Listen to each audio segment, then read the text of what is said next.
creator of all things, fountain of all wisdom.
Good afternoon or good evening. My name is Bob Schmeichel. I'm the Town of Neenah Chairman at 1600 Breezewood Lane.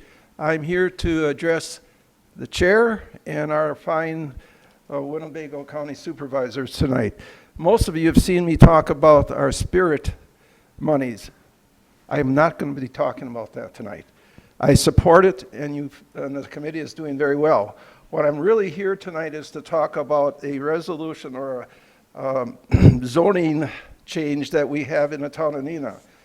The town of Neenah is regarding the town of Neenah's position regarding the zoning map amendment request for Hothead Properties LLC, parcel ID 010020303 at 1573 Deerwood Drive in the town of Neenah.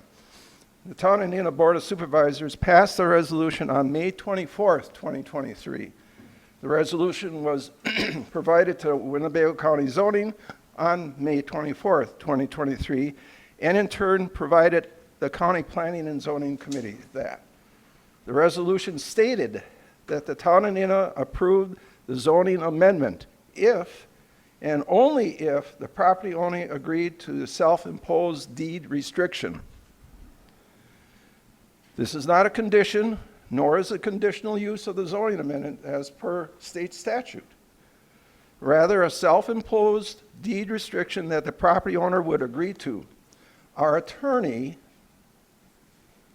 stated that it is a common practice that is used in many counties in the state.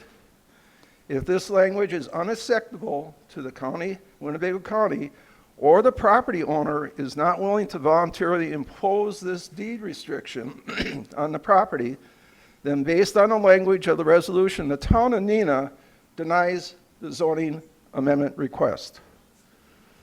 This request has been before the county board and referred this item back to county planning and zoning. Our hope was that that action would prompt further conversation between the town, the county, the planning, zoning, and council levels. Sadly, it has not happened. I stand before you today with the town's voice heard and correctly reflect regarding the zoning amendment request to have this accurately reported to Winnebago County Board of Supervisors. The information before you today states that town of Neenah approves the zoning amendment request. This is not accurate reflection of the town board's actions. The town of Neenah is not concerned with the intent of this property owner and this particular proposed use. However, once the property is zoned I-1, and we're not against I-1, the property opens up to many different things under I-1. We have a first-hand experience of that same thing that's happened for the last couple of years with an I-1 situation where when they first got there, they didn't change what their activities were. But as the change of the activities was, different types of building and things that they had to store outside to bring into the building all came in a 24-hour day. Where it's the most troublesome for the residents is from 10 to 7 o'clock in the morning, from 10 p.m. at night to 7 o'clock in the morning. We just don't want that to happen again. So what we're asking for is just a deed restriction. We don't want to have, we're not challenging the zoning change, just the deed restriction. I want you to consider that as you look at that this evening. Thank you. Thank you. Anyone else wishing to speak before the board? State your name and address, please. Cheryl Bramer, 225 West Huron, Omro. I'm here to speak in opposition of Resolution 257-08-202 for the harm reduction vending machine. I am a strong supporter of Narcan, and I don't deny that Narcan saves lives when it's in the right hands and when it's used within the window of opportunity. However, I feel that if an agency is distributing naloxone, this should be an in-person touch point where resources are offered. I feel that this touch point should be made every single time, and this leaves a gap in the system. While there will be some contact to utilize the vending machines, it will not always be in person, and most importantly, it's not required every single time. Secondly, for several years, the harm reduction program within Winnebago County Health Department has made public that they distribute Narcan, fentanyl, test strips, and syringes. What they have not made public is that they are also distributing tourniquets, cotton balls, alcohol pads, tin cookers. Essentially, they are supplying almost everything needed for IV drug use other than the substance itself. I'm concerned that these supplies will eventually make their way into those vending machines. While fentanyl is the most prevalent in substances, there are substances that are 9, 25, and 43 times more potent than fentanyl. With ever-changing substances and trends, we can't rely on Narcan to be the answer in the future. The best hope for this community comes from strengthening our recovery community and our severely lacking treatment resources. Our response to this epidemic needs to be proactive, not reactive. Sterile supplies will not save a person from overdosing. Sobriety will. Thank you. Thank you. Anyone else wishing to speak to the board this evening? Anyone else? Anyone else wishing to speak for the board? Is there anyone on Zoom?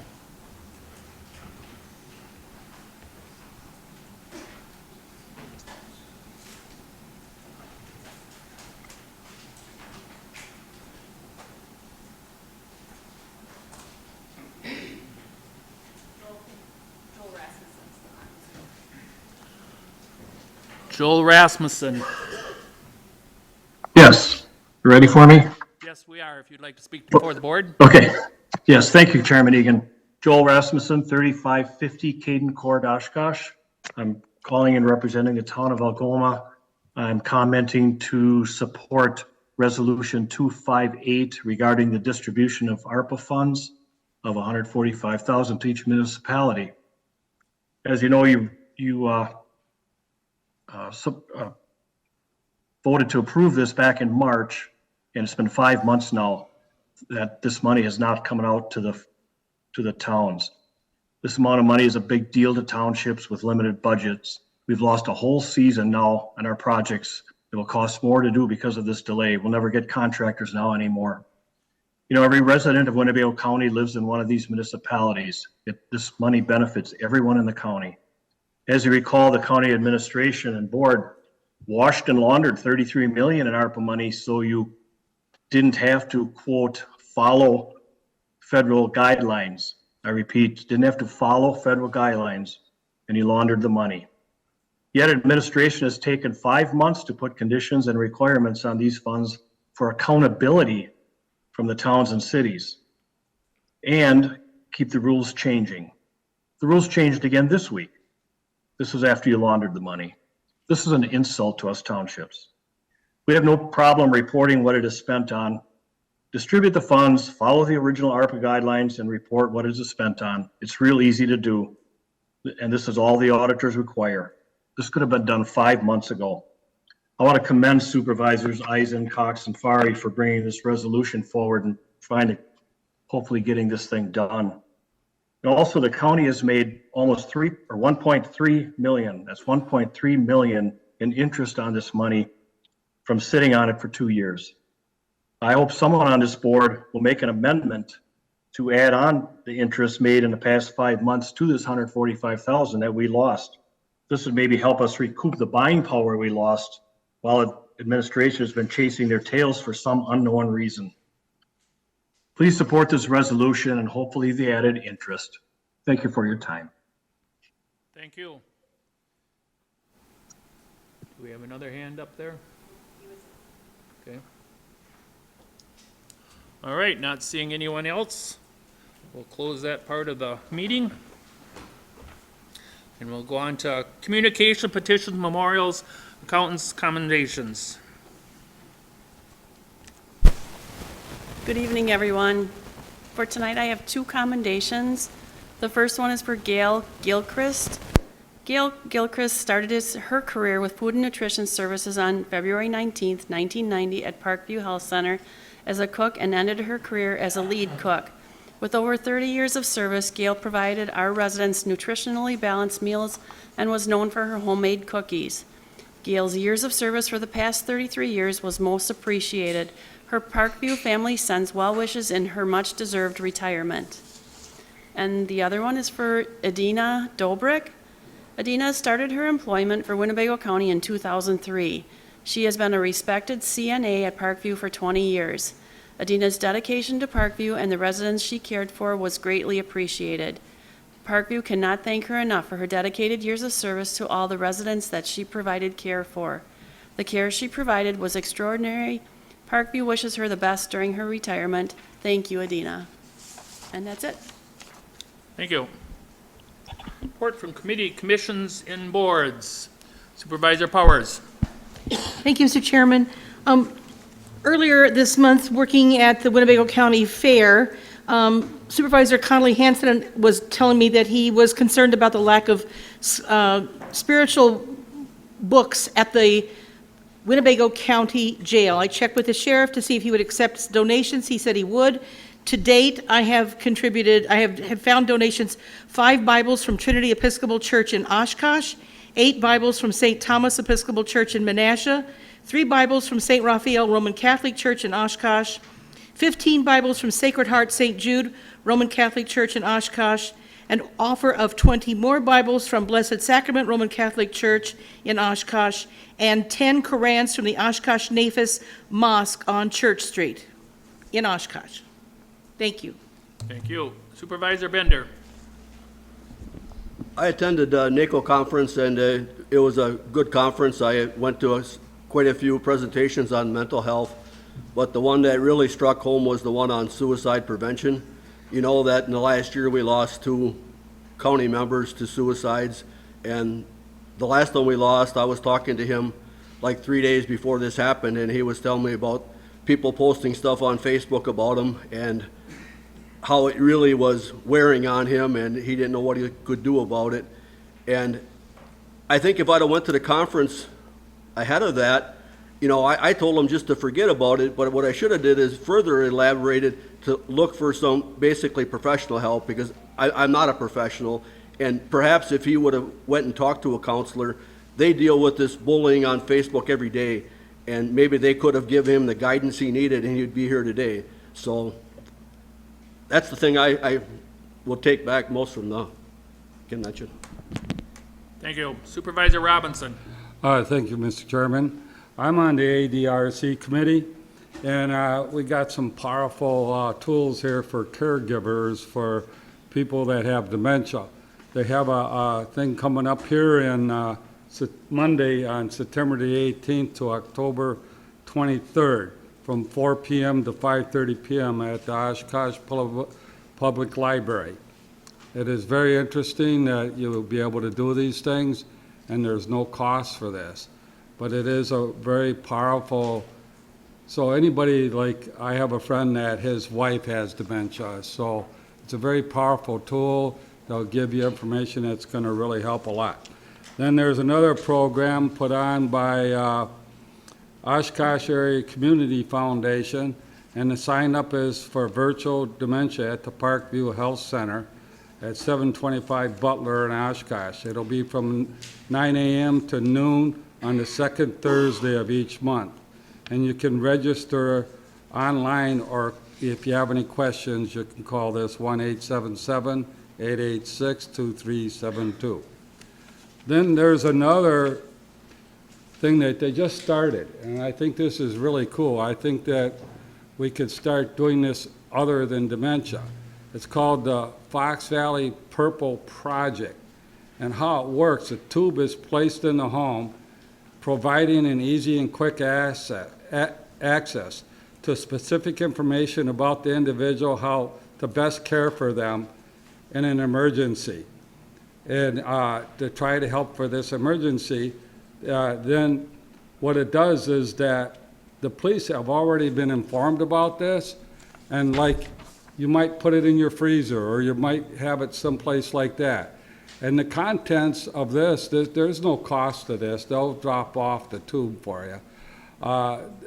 What the contents would be something like this, a safety plan and medical or behavior, because if you have a person in the home that has dementia, obviously the police want to know about that, right?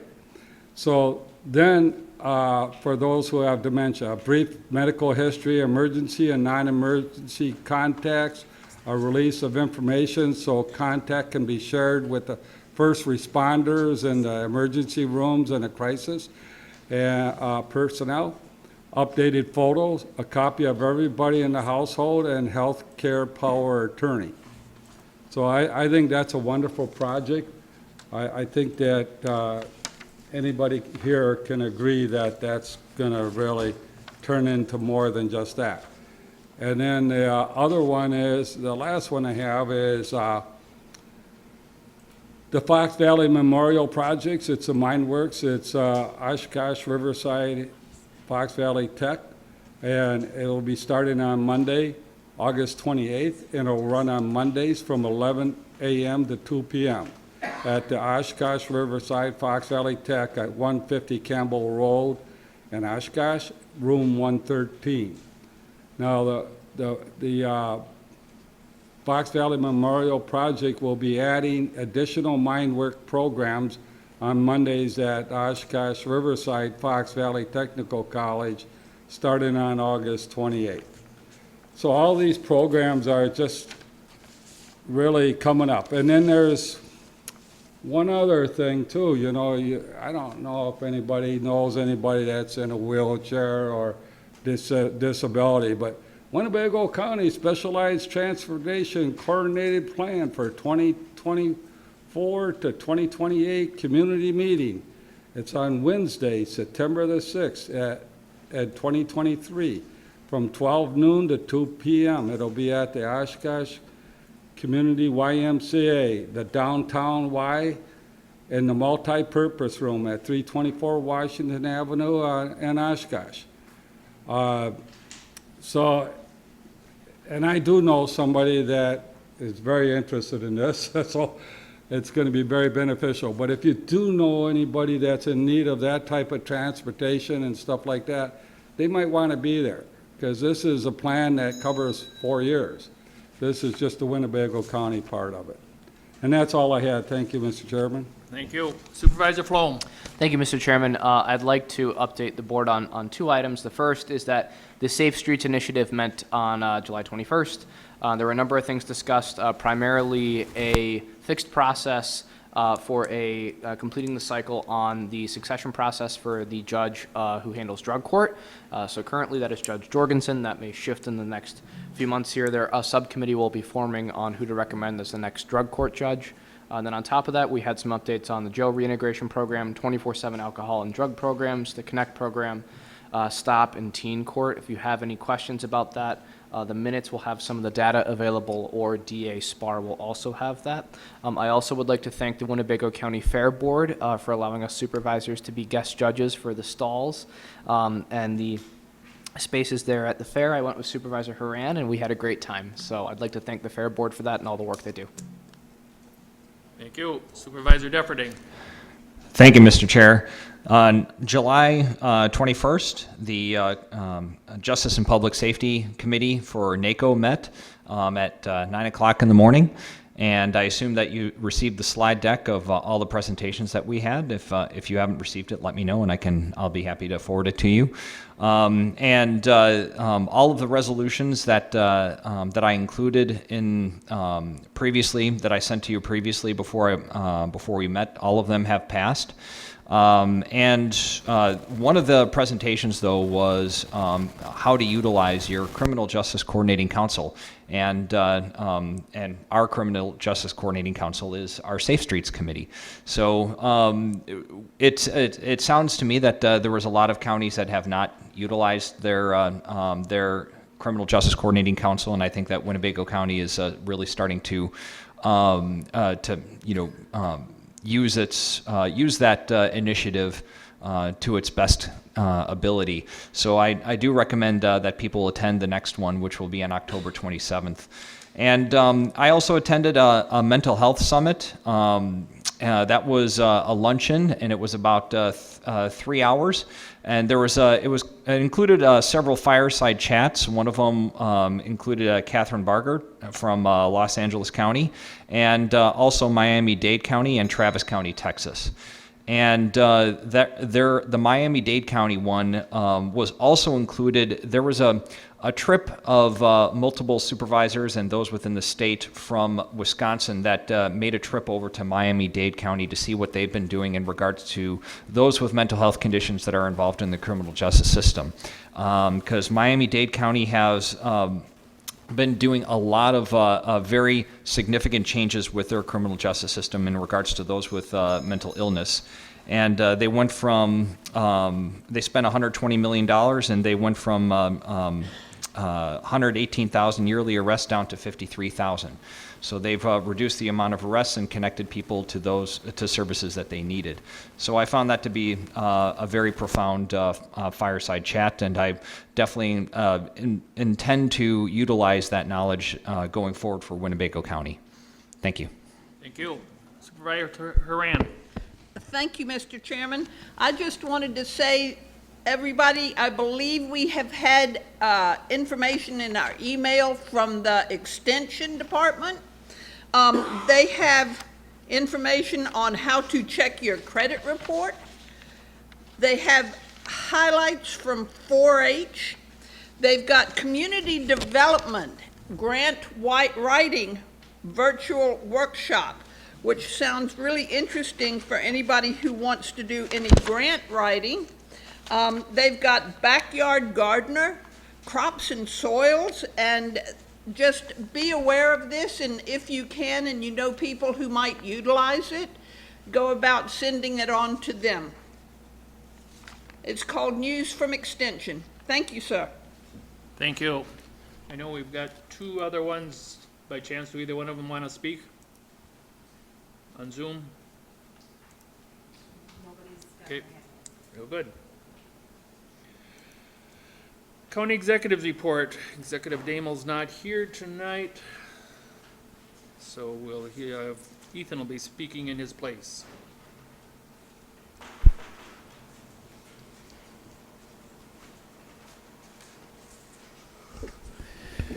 Thank you, Mr. Chair. Good evening.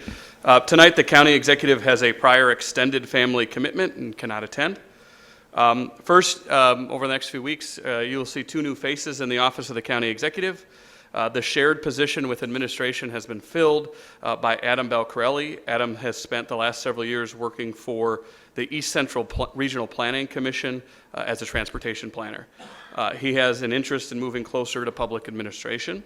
Second, our second-year intern, Haley Fox, who I think most of you met, she spoke for the board last year, will be moving to UW-Madison this fall. Haley has been a great asset to our team the past 2 summers. She will be replaced by Casey Bryant, a recent Capitol intern, and Casey is a graduate of Winnebago High School. The county executive would like to address the Pyrotechnics Guild International Convention occurring at the Sunnyview Expo Center. Our office has received a couple dozen complaints, several compliments, and one threatening voicemail.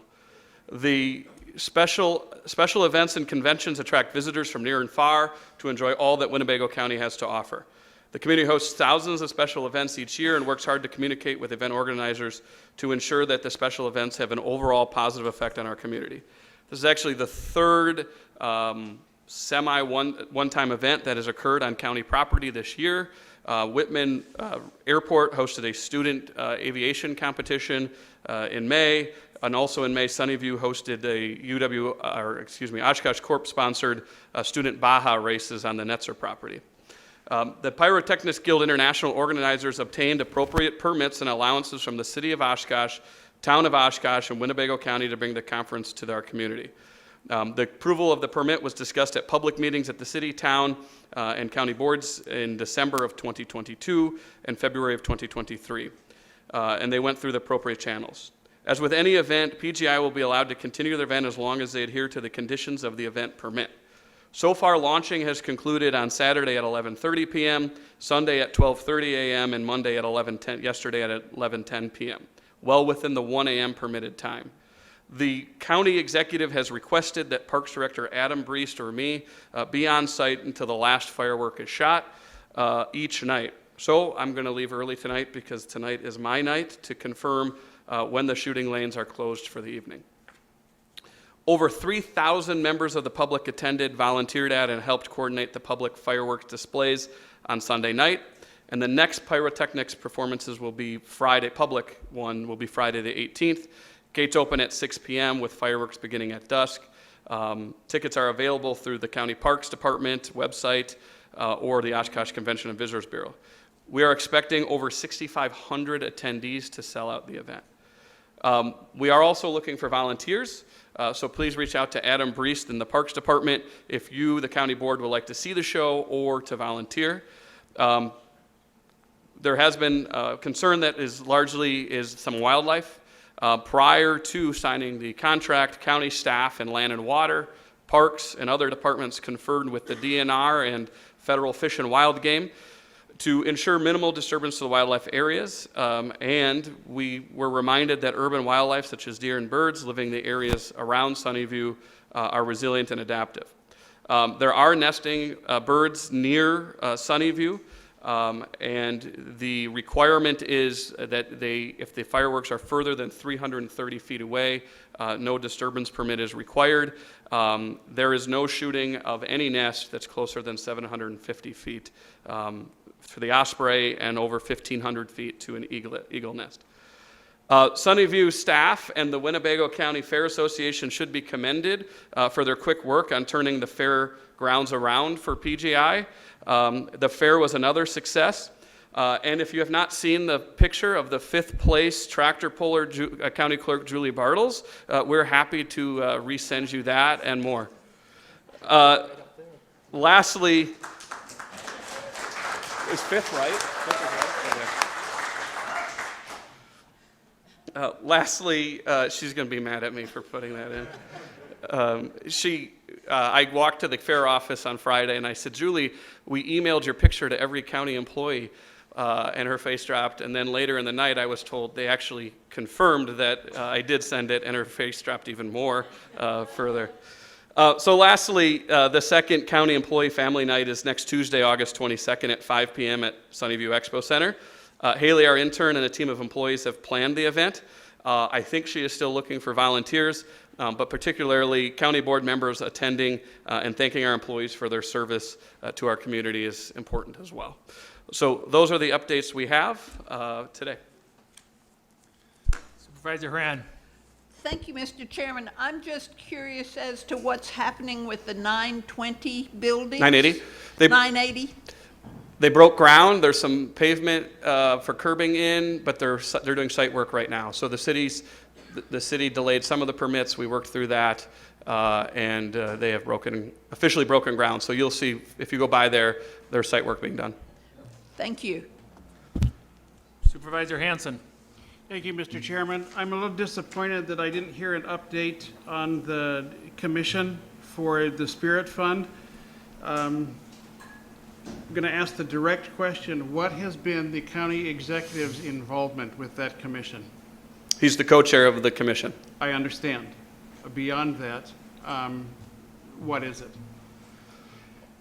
And I'll tell you why I'm asking. I'm getting I've listened very intently to what's been said. I have a very clear impression that there is a conflict of interest. I am of the opinion that that commission should right now be dissolved because it is dysfunctional.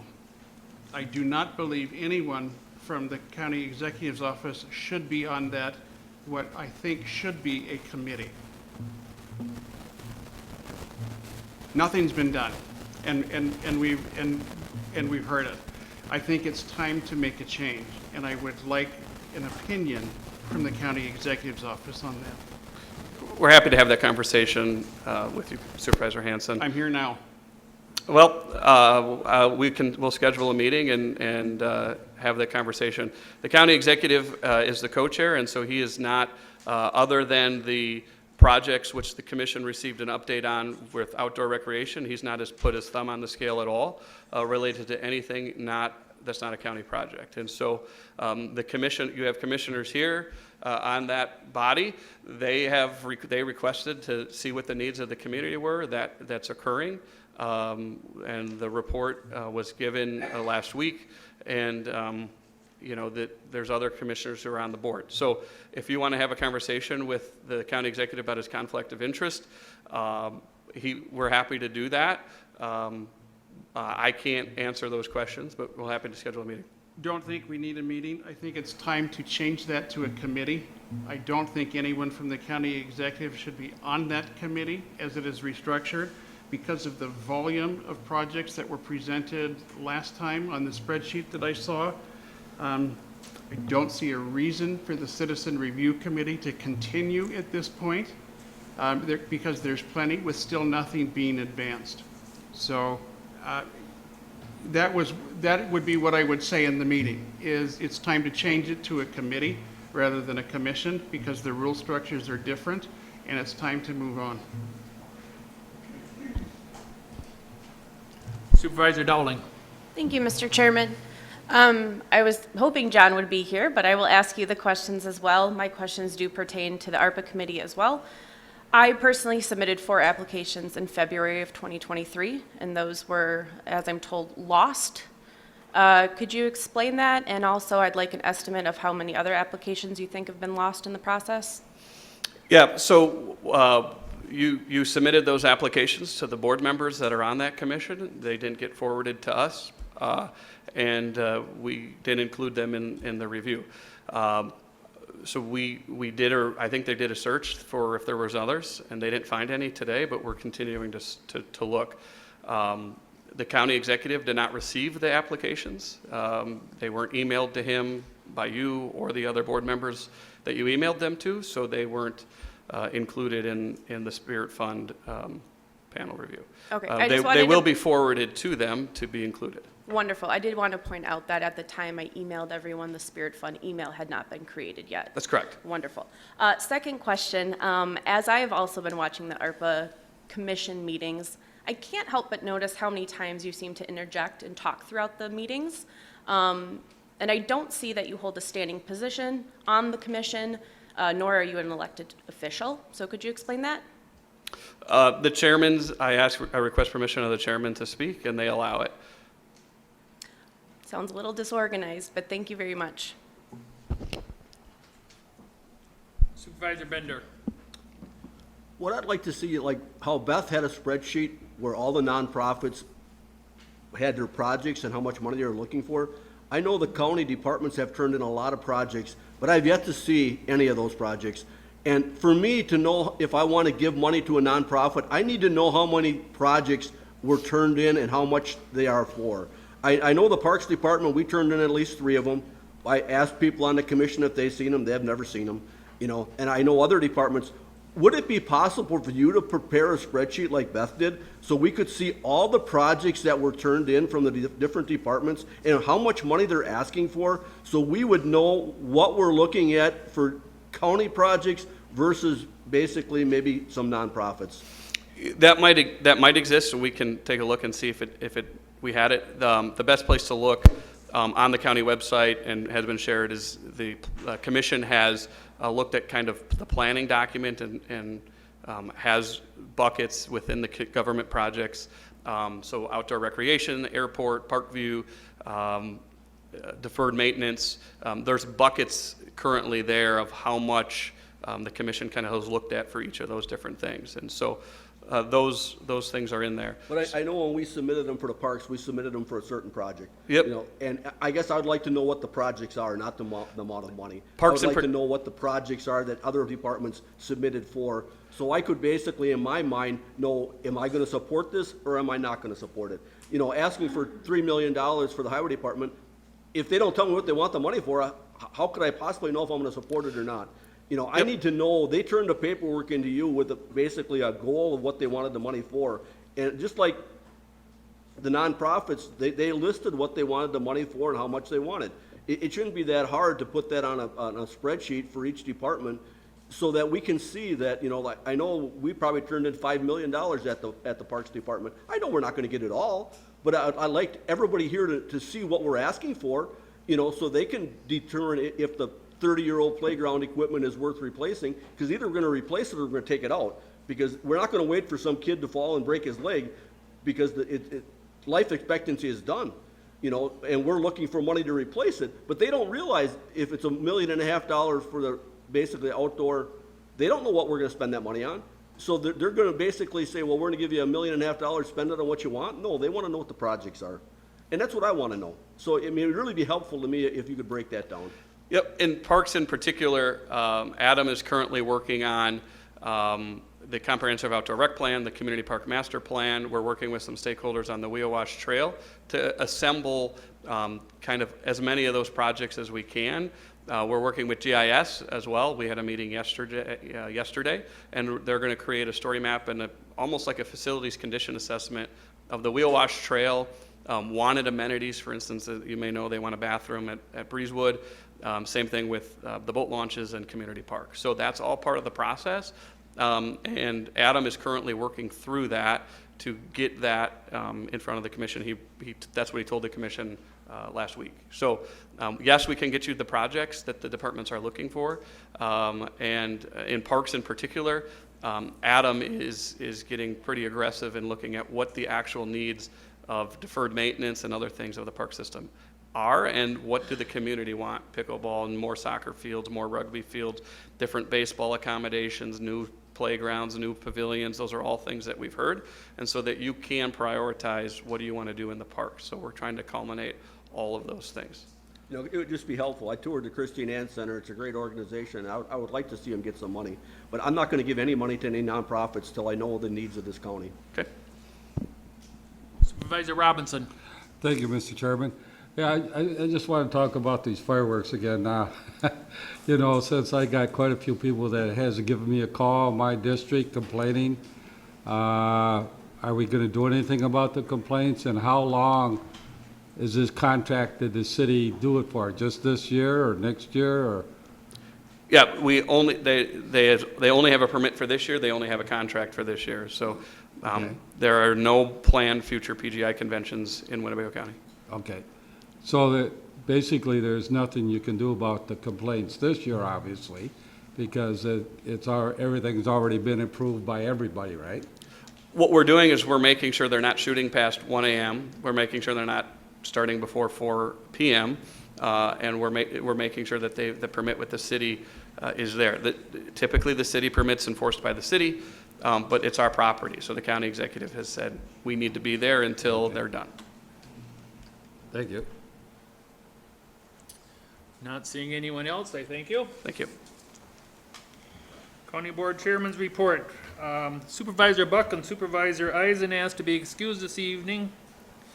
I will remind you, and I'll remind you later on, that after number 5, we'll be going into closed session, so anyone that has nothing to do with that item will be asked to leave, not to be rude or whatever, but we need to go into closed session after that. Coming up in September, I'm telling you this ahead of time, so hopefully all of you, or as many as possible, can be here.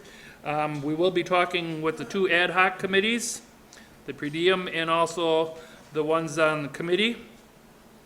So we want to make sure that you go ahead and are prepared for that. It could be fairly long, it might not, who knows, but they will be talking. And also, hopefully, we'll have some of the Spirit Fund programs for that night, so we'll also be talking about that. So be prepared. Supervisor Fari. Thank you, Mr. Chairman. In regard to the consent agenda, I would like to remove number 6 for further discussion. We're not that far yet, but just hold on. Item number 6. Just hold on, we're not that far. This here, I got it. Oh, this here is. I don't know what that came from.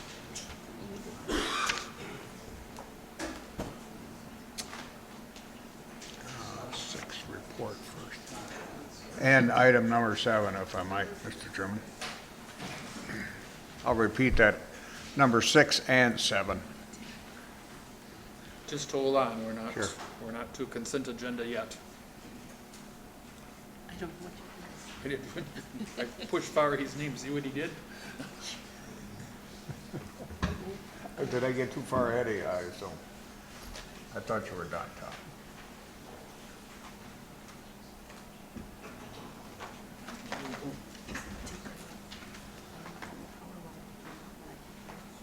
All I did is push Supervisor Fari's name, so.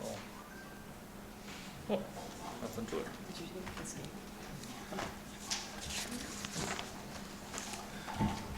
Okay, then now we'll move on to consent agenda. Supervisor Fari, which ones would you like to have removed? I'd like to remove for discussion, number 6 and number 7. 6 and number 7. 6 is report, 7 is the order. Okay. First thing that we'll need is approval of proceedings from July 18th, 2023 sessions for the Winnebago County Board. I'll make a motion to accept. Wait a minute.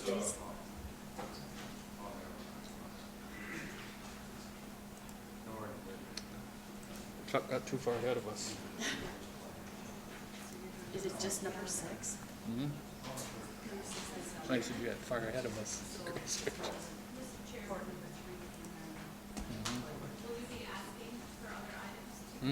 Yeah, we have to get through this other part first, Okay. okay? Does she want to pull something else? I got 2 lights on. Let me get through my 2 lights here first. Supervisor Nelson. Yes, Mr. Chairman, I would ask that we also remove item 13, the resolution number 253-082023, if we could remove that from the consent agenda. Done. 13. Supervisor Nichols. Number 15, please.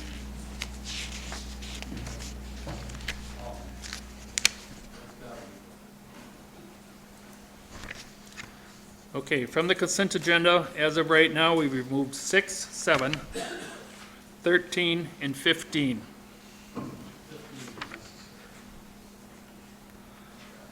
All right. Removing them, do I have a motion to approve the consent agenda with the exception of those 4 that I just read?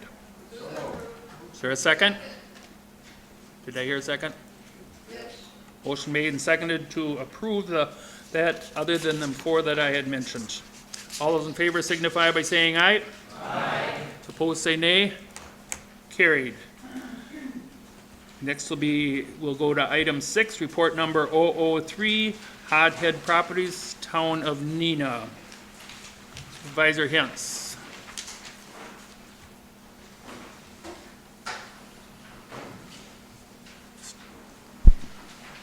Thank you, Mr. Chairman. I make a motion, do I Make a motion to approve or accept report 003.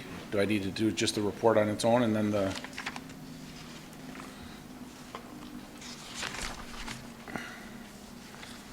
Do I hear a second?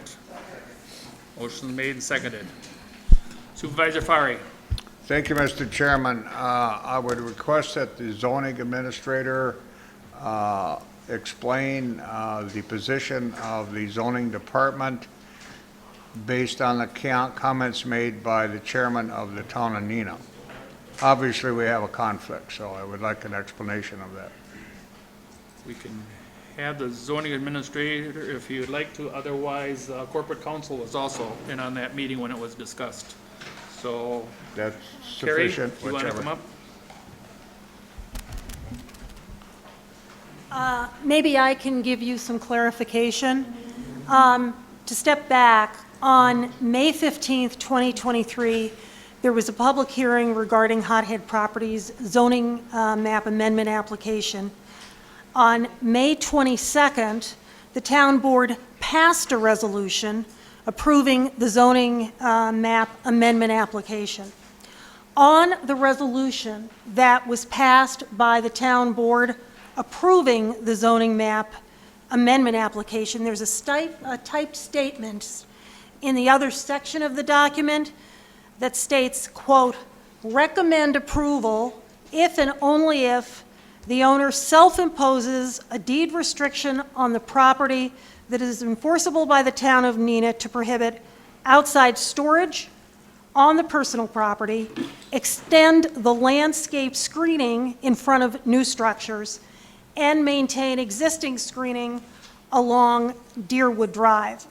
The restrictions demanded in the other section of the resolution, the town resolution, as conditions of the town approval, were not based on any documented statements of concern made during the public hearing, nor any concerns raised by the town planning commission members, nor by the town board. There is no information to suggest that the owner of the parcel agreed to the imposition of the deed restriction. In terms of the relevant law, because I was asked by planning and zoning to give an opinion regarding this, there is no state statute or Winnebago County ordinance which provides for conditional zoning in the approval of a proposed zoning map amendment. Not only is the use of conditional zoning and zoning map amendments unprecedented in Winnebago County, the imposition of a deed restriction as a condition of a zoning map amendment is also unprecedented. Carrie Rowe, who's the longtime zoning administrator, has echoed this. My understanding is Winnebago County Board has never placed a deed restriction on a property as a condition of a zoning amendment. So essentially, as a consensus, there is no state statute or county ordinance which gives town boards authority to demand the imposition of a restriction as a condition of their approval of a proposed zoning map amendment. And I would defer to zoning administrator Rowe if you have anything more to point out. Okay. Supervisor Cox. Marianne, why couldn't they be using a conditional use permit to follow up on the new zoning? Conditional use permits are very different than this. So it's mixing oranges and apples. So that would not be the way to go on this. The bottom line is, again, per statute, and it's 59.695E3, it clearly outlines the processes for opposing a zoning map amendment, and it specifically says, per statute, the town board of the town may file a certified copy of the resolution adopted by the board disapproving of the petition with the agency before, at, or within 10 days after the public hearing. That never was done. Is that correct? Right. Supervisor Hintz. Thank you, Mr. Chairman. I just wanted to add something that we talked about at the meeting as well. This is putting the cart ahead of the horse. At the proper time to do a deed restriction is at the site implementation plan, not during zoning. You would do it when they come in and they say, this is what we're gonna do on the site, and this is how we wanna do it. That's when you put restrictions on it. You don't put the restrictions on when you're doing a zoning. It's a zoning change. You're changing the zoning so they can develop the land. Then they're gonna come up with they'll have a general development plan, and then they will have their specific site implementation plan. When those things come through, that's when you do deed restrictions. You don't do them when you're doing zoning.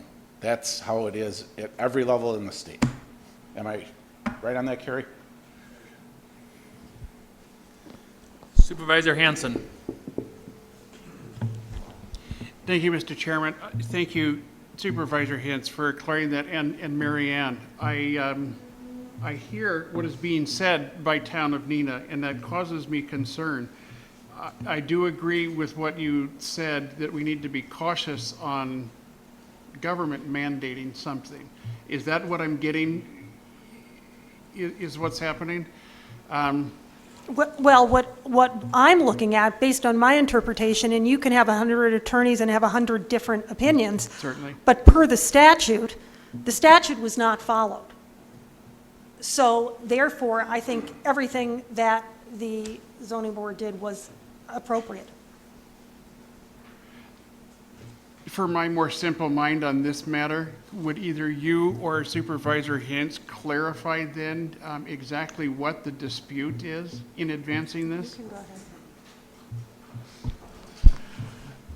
Quite honestly, I don't know. I have never heard of somebody wanting to put a deed restriction on a zoning amendment, or zone change, because that's not the time or place for it. So I don't know why the town suddenly believes, I don't know if they're getting faulty advice from their attorney. I don't know. All I know is that they're asking something that I've never seen in my almost 15 years of dealing with planning and zoning in the city and in the county, and our department hasn't seen it, and I'm pretty sure that the other members that I serve on this committee who've been on the committee, they haven't seen it either. Because we voted for this to go through unanimously because of the fact that the legal precedent is not there. It is not in the law that they can do this. So I don't know what the hang-up, the entire hang-up is coming from the town of Neenah, and their understanding of what the law is and what our understanding of what the law is. Is that pretty much summing it up? Do you have anything else to add? You can get it. I guess the only thing I'll add is the restriction is trying to be applied to this property based on something that happened on another person's property. I don't know that it's right to put these impositions on the property owner. He has rights to his property, and trying to predict what might happen and restrict him, I don't think is a good practice in zoning. And you've never run into anything like this before? No. And how long have you been with county zoning? 38 years.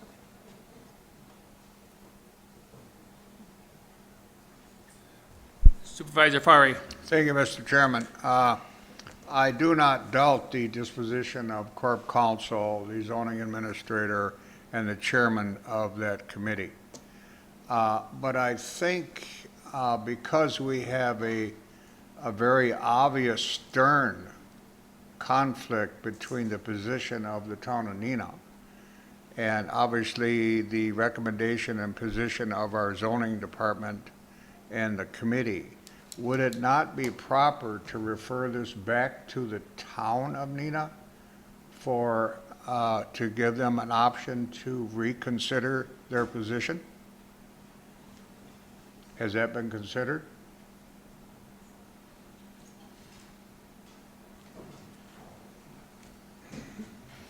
Chair, it's on you. What's your answer to that? Go ahead. Is that something you think maybe would work best? I always look for cooperation and understanding between zoning issues between the town and the county, specifically if they have county zoning. Right. Well, and the thing, part of that is that when I believe it was Supervisor Gabbert at the initial meeting referred it back to our committee, that was to give the town of Neenah time to let us know what was going on, and we received nothing, I believe, Carrie? We didn't receive anything from the town? in between meetings?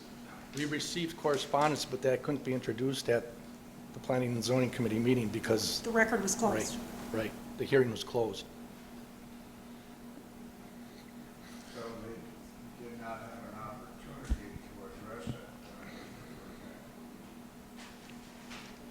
They had an opportunity, but we couldn't put it on record because that portion of the hearing had been closed. I guess I go back to my original position. Would it not be advantageous to take no action on this tonight and send it back to the Neenah Town Board for further disposition? I think the board acted under the advice of an attorney that they could do what they did. If that advice is actually not accurate, then the town board should be given the opportunity to reconsider and revote on that zoning change. We don't want to take that away from them, in my opinion. In order to have that done, you'd have to have another whole public forum and everything. Am I The correct? property owner would be starting all over, So they would be 30 to starting all 60-day over. process. That was- Yeah, I don't suggest it would be easy. I just suggest it might be the proper thing to do. Supervisor Gabbard.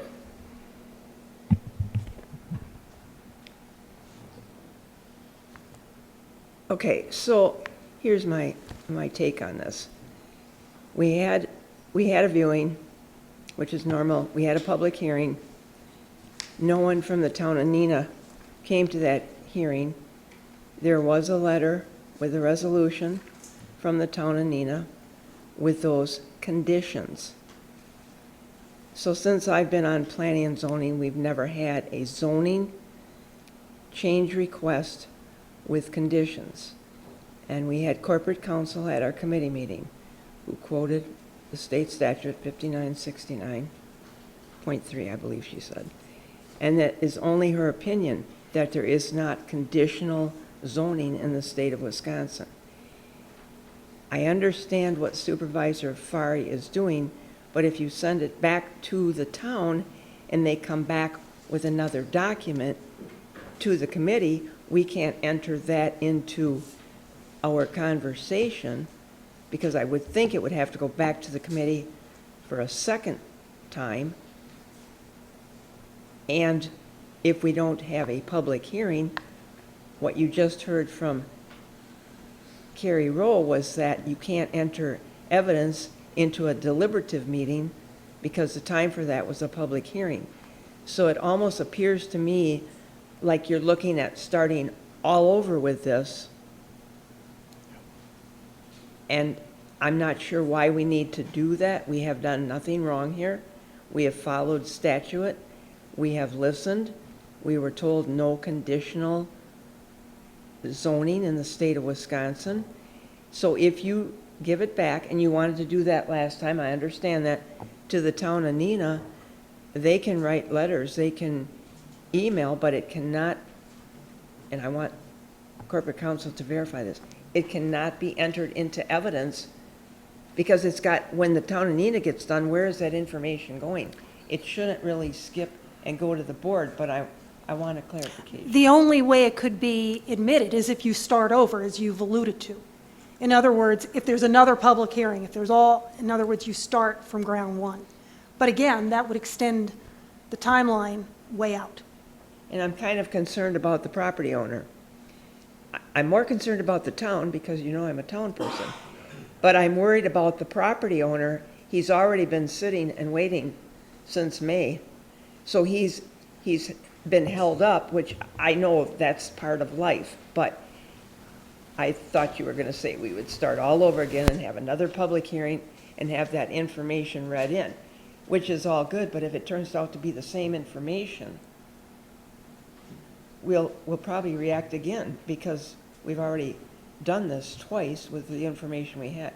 But it's your prerogative what you want to do with it. But it still will need to come back through the committee. It can't jump back to the county board, I don't believe. Is that correct? That's correct, because you're starting over. Yeah. Okay. Supervisor Swan. You can't answer that. Thank you, Mr. Chairman. So my understanding here is that the township felt that they could get these deed restrictions along with the zoning change, and when they found out they couldn't, they don't really want the zoning change. Is that it? Did you say that? Yes. Okay.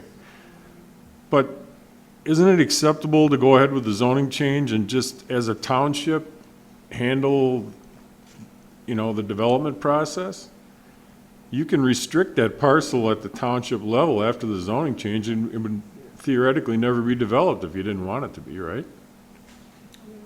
No, once it's rezoned, the property owner is entitled to the uses. Okay, so. Right. And our office issues the And- permits, and they have to meet all our And all with- our standards. They could develop it any way they want, and you wouldn't be able to restrict it at that point with the berms or the, They whatever. do have to follow our zoning ordinance, which has landscaping and buffers Okay. and stuff like that. Is the concern here, as I look on the map, you have residential across the street. Is that the concern? You don't want the noise and the? My and the- understanding is that was the concern. Okay, 'Cause they're- so. So I guess maybe you should start over in this process. I realize it's gonna hold everything up, but, it sounds like the town didn't know what they should have known to start with on this. Am I correct in that statement? The town's count, where the attorney that the town hired has a different opinion than All right. what my opinion is. They had a different opinion, let me clarify that, not just say, make a statement, okay? They had a different opinion. How does the town feel about going back to square one and starting over?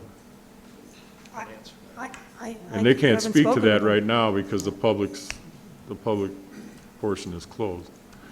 All right, well, that's all I have. I'm trying to get an idea and wrap my mind around this as to what should be done. Thank you. Supervisor Hantz. Thank you, Mr. Chairman. I just want to go back and say, we're not trying to cut the legs out from the township in any way. We're not taking away their ability to restrict what's developed on here in the future. We're following the letter of the law for a rezone. And then when they come through and they have their plans and they have to get those approved, then that's the time that you're going to have your restrictions that are put on there. And that's the proper time to have those restrictions put on there. We're not cutting their legs out. We're not going around them. We're not circumventing them. We're doing what's always been done. And I don't feel that making this petitioner, who's already, over a month behind schedule because of this coming back to us, to put them back another 2 months. Because we have to go through the entire process from the very beginning, just to find out what we know right now, which is that you don't do deed restrictions, you don't put these restrictions on zoning changes. So I don't see, I'm with Supervisor Gabbard, I don't see a reason to start this process over. It's not that, and we're not trying to step on anyone's toes, we're not trying to cut anyone off, we're following the letter of the law, and we're allowing the process to continue as it normally would, which is where they come in and they say, hey, here's what we're going to develop, and they say, well, you have to do this and this and this if you want to develop that. That's the normal process, and that's all we're expecting out of this. Thank you. Supervisor Nichols. Thank you, Mr. Chairman. I'm looking at the page, it's part of our package here, that is entitled Zoning Map Amendment. And on it, it says that the town of Neenah has approved the application and that the town has the right of denial per terms of the zoning ordinance, but they chose to approve it. It also says that the town has adopted a land use plan. The action requested, the zoning change, agrees with the town's land use plan.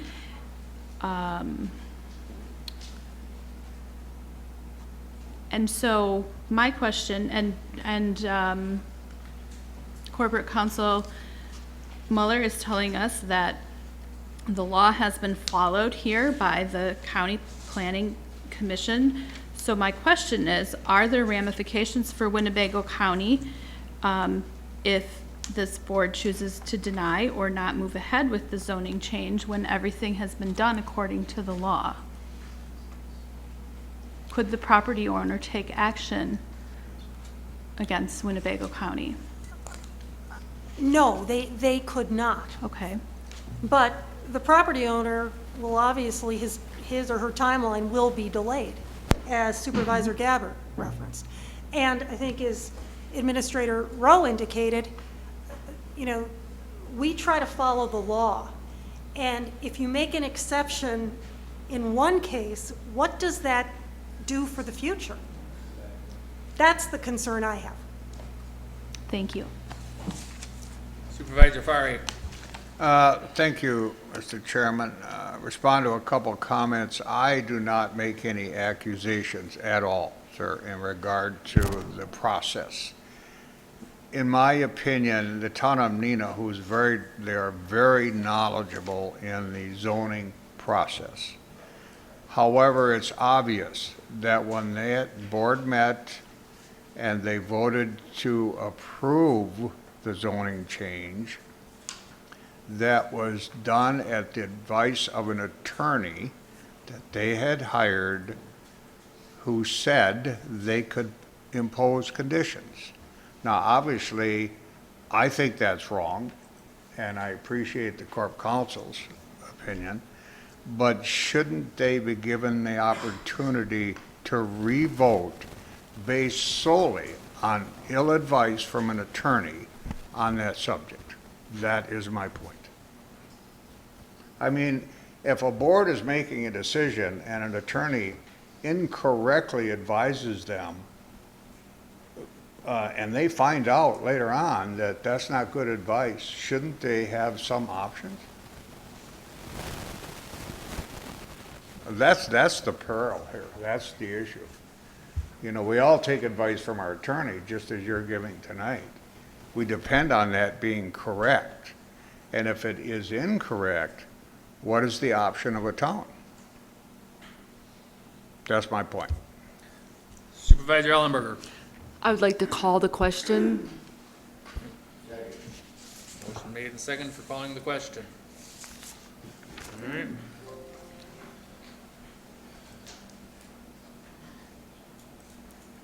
that what you were reading?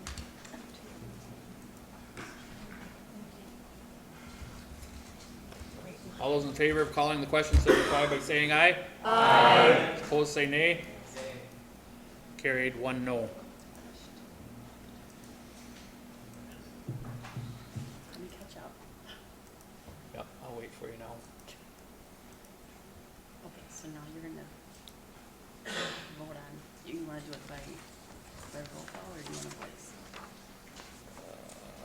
We'll do it by roll call once. The motion is made and seconded on the floor at this time to approve report number 003, Hodhead Properties, Town of Neenah. We're gonna try it once by voice. If that don't go, we'll do a vote. I already started the vote. Okay, she's already started it, so if you're in favor of it, push A. If you're against it, push nay.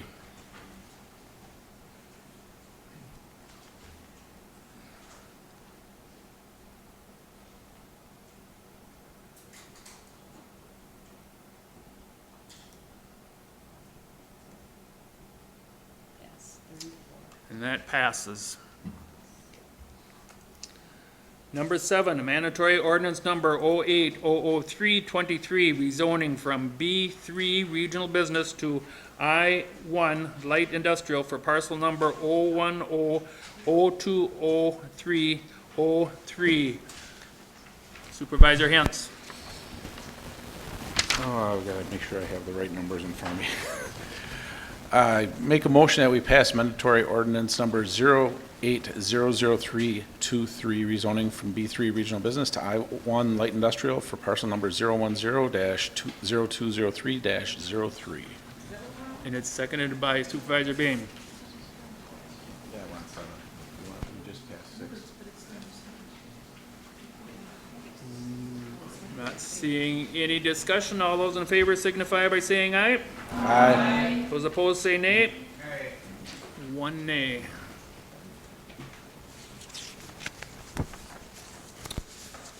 Number 13, resolution number 253-08-2023, authorize the 3-year renewal of Consuls, whatever our since, alerting software contract. Supervisor Stafford. There you are.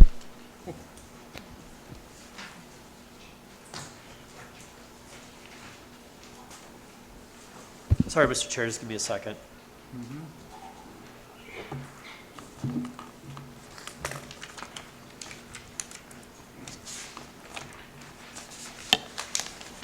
Can't find it on my sheet here.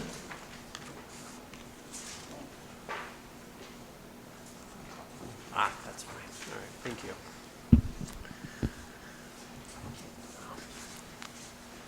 All right, I move to approve Resolution 253-08-2023, authorize the 3-year renewal of Connexus AlertSense alerting software contract.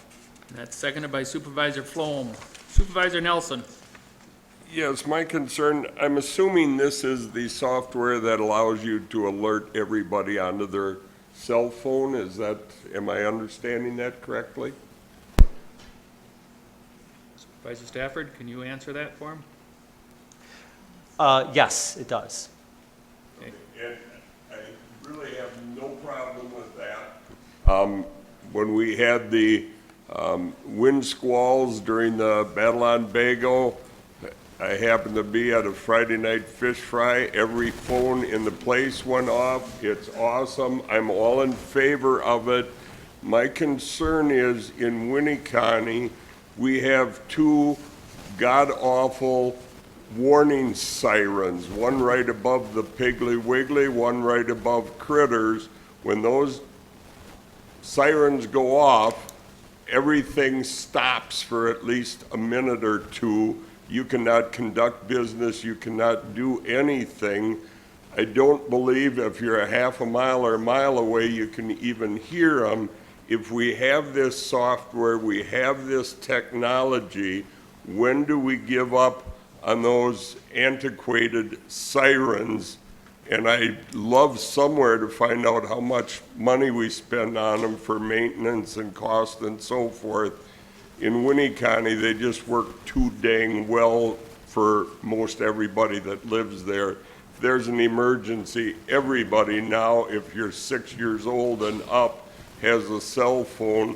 Let's stick with this technology and let's get rid of some of the antiquated technology we're spending a lot of money on. Does emergency management want to come up and answer any of them questions? Maybe that he just come right up, Eric.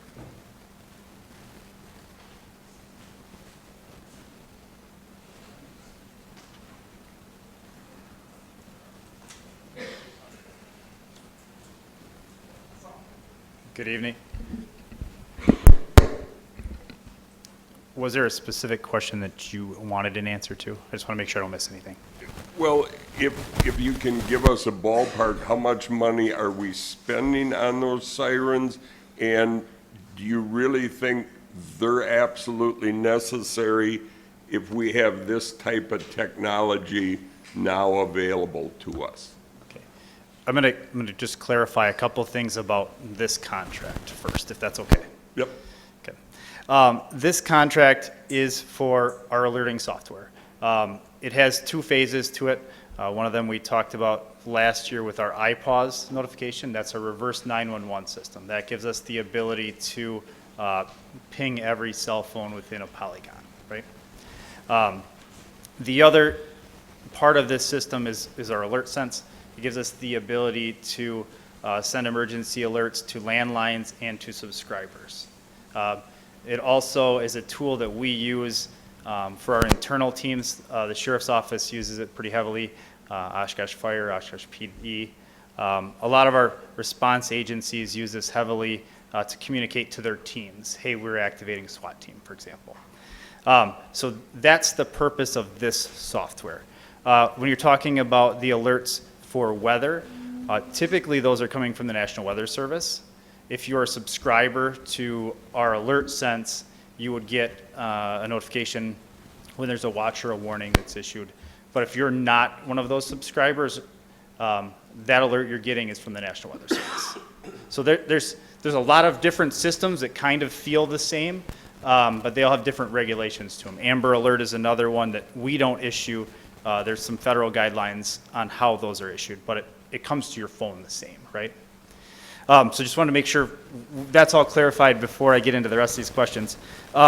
We do spend a fair amount of money operating, maintaining our siren system. Sirens are something that throughout the state and throughout the country, they're very variable on policies and upkeep and the continuation of them. And that's something that I think would be an open conversation that we could have, and I could provide more data to that. I don't know that that's a part of this conversation though tonight. It's my attempt to slip that conversation in the back door. I apologize for that. I'm all for this system. If you could somewhere come up with some of that to this board or to myself and see whether it's time we take a serious look at the sirens. Yep. Sorry? Not seeing any other questions. All those in favor signify by saying aye. Aye. Opposed, say nay. Carried. Number 15, resolution number 25508-2023, authorized $917,217 to be added to the Pioneer Road County Highway T capital project with funds transferred from 3 facility property management capital projects: courthouse masonry, Neenah Human Services Building, and highway masonry, together with a $125,000 budget transfer from the general fund to capital improvement projects for highway construction. Supervisor Albrecht. I move to adopt resolution 15. Motion made and seconded. Supervisor Nichols. Thank you, Mr. Chairman. A couple of questions. The projects that are not being completed or not moving forward, the Neenah Human Services Building and highway masonry project, are there, I'm curious about the reasons for those not moving forward. Mr. Elder, do you want to come up and explain to them?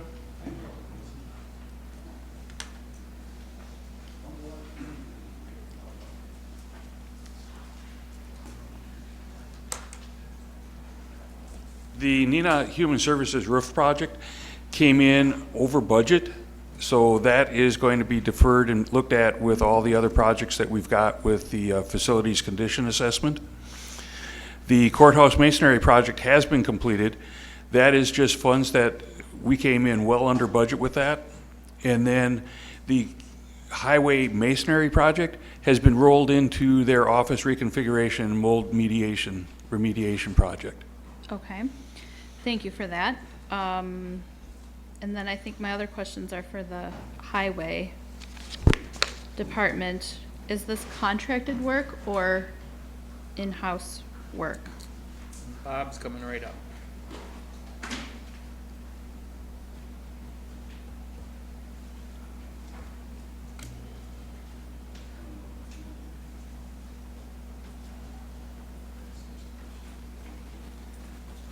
This project is contracted and joint with the highway department. So the highway department, the excavation is done by a subcontractor, and we are doing the paving, hauling materials in, so it's a joint project. Okay. And this is a significant amount of money.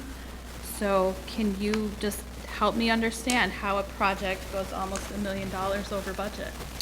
So these projects start in planning. This project started back in 2017. These estimates are from 2017, 2018. So those, you know, you're looking at 4 years prior to this.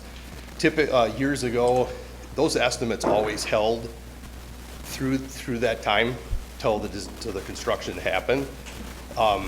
Obviously, you know, COVID, fuel prices were up 25 to 30%. Asphalt prices were up 25, 30%. We ran into poor soils. Soil borings are done. They're not done every 10 feet. They could be done every couple hundred feet. When you reach those poor soils, you have to excavate that out. So this entire project had poor soils. So we used a project to bridge that poor soils, a geogrid. Geogrid's very expensive, but at that time when you're in that excavation, that's the time to add it. We're not going to risk try to bridge that. This is going to help bridge those soils. But once you excavate those poor soils out, you have to replace it with a select material. So whatever you dig out, some areas we dug out 8 feet deep by 40 feet wide, and that has to be replaced with a select aggregate. You know, those areas that we ran into, we didn't anticipate that. Any project, you're gonna run into EBS, and we just ran into a lot of poor soils. So that was kind of the reasoning behind that. Yes, I understand poor soils and that how they need to be dealt with immediately, and that you don't know of them until you uncover them a lot of the time. But we ought to know that we can't be relying on numbers from 2017. We've been in an upward trend for a number of years now. I mean, obviously the work has to be done, the road needs to be completed, so we have to come up with the funds. But we have to be more diligent about our estimates and our numbers when we're putting budgets together. I agree 100% with that. Thank you. I just want to say one thing is that, you know, we try to do that. This project was in the mix earlier before I took over. So these are what we were led with, these numbers. So that's what I went on. Knowing now, I'm working with finance, that we are changing the way we do this now. Even today, I mean, the County Road P project, when that project started off, it was at 7.4 million. That estimate right now is over 9 million. And we're not looking at construction until 2025. I'm gonna say it's gonna go up again. Culvert prices, we only get them for 7 days. Prices are only good for 7 days, we move on. I mean, it's where we're at, but we are moving forward. You know, we're gonna do the best we can to not have this happen. This is just one of those projects. Everything fell against us. Supervisor Bender. I'd just like to say this was one of the past commissioners' projects, and when we started this project, we probably could have done it 4 years ago, but we took a town road that basically was constructed for basically light vehicle traffic. It's not a truck route. Now that it's a truck route, basically they have to take, if you're driving a truck to go to Northeast Asphalt on Double I, that's the road you take, because that's the truck route. Before, you couldn't take a truck down there. You had to stay on County Road T, which went through Larson. So they had to reconstruct that to make that where you could drive a semi on it. It was a fine road for driving cars and pickup trucks, but you don't know what you get until you take all that top layer of asphalt off of there, and now you find out you gotta excavate. And then on Double I, there was a hill. There was a fatality there. A person got killed. You couldn't really see very good. When you looked to the right, you had a 50-50 chance. If a car was coming at 70 miles an hour, you might not make it, you know? So, yes, it's a lot of money, but if we save one life, it's well worth it, you know? And it wasn't the commissioner's fault, Mr. Damos, for basically running over budget. He was left with this from the last commissioner, and I think the highway department as a whole does a good job. Supervisor Gabbard. Bob, I have a simple question for you.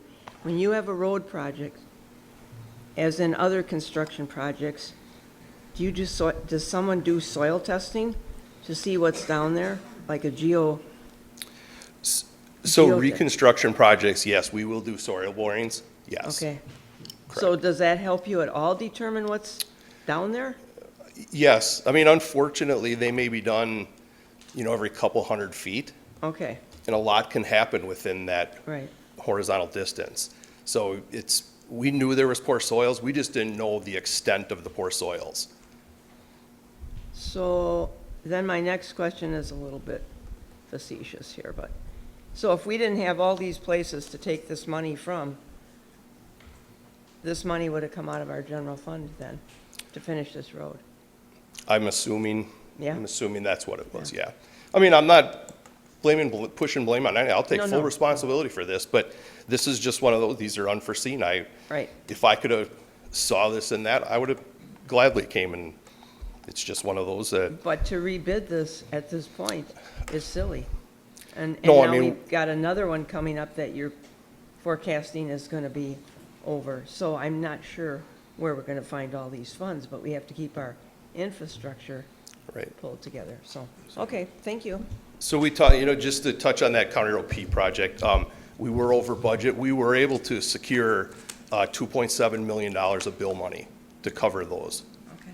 So extensive amount of money for that, so. Thanks. Supervisor Robinson. Thank you, Chairman. All I got to say is that you've done a wonderful job, for one thing, because when you did the presentation to us, you also explained now to combat this problem, you're adding on a certain percentage more. So isn't that true? I don't know what that percentage is. So if, moving forward, we are gonna look at all those, construction prices, how much inflation, asphalt prices. Yeah, we're definitely gonna be looking at all. Well, that's what I'm saying. So instead of making this like $1 million project, it ended up happening because of the 2017, because it got delayed that long. So, but this, I think the way you're going to be doing it in the future is much better, and I think we got a very clear view on how we could try to stay out of that. Right. Is that not correct? Correct. Okay, thank you. This will need a 2/3 vote, but I'm going to call for a vote. All those in favor signify by saying aye. Aye. Those opposed say nay. Unanimous. Thank you. We're into a resolution. Resolution number 25608, 2023. Authorize acceptance of $421,600 grant from the Wisconsin Department of Health Services of lead abatement in homes in Winnebago County. Supervisor Youngquist. Thank you, Mr. Chairman. I move for the approval of resolution number 256082023. And it's seconded by Supervisor Gordon. Supervisor Hanson. Thank you, Mr. Chairman. Before I vote on this, I need to clarify something that I'm reading and that I've seen in the meetings that I've attended on Zoom. It looks like about half of this is for equipment purchase to facilitate this, and I'm not sure we actually need that equipment. Does this grant have to be accepted with that as a condition? We already have access to the equipment to detect the lead. We already have the contracts with two companies in Milwaukee, one in Neenah, to take care of the lead problem. I'm not sure requesting this much money, even in a grant, is prudent. Supervisor Youngquist, can you answer that, or is someone from the back, Ann or someone, want to come up and answer it?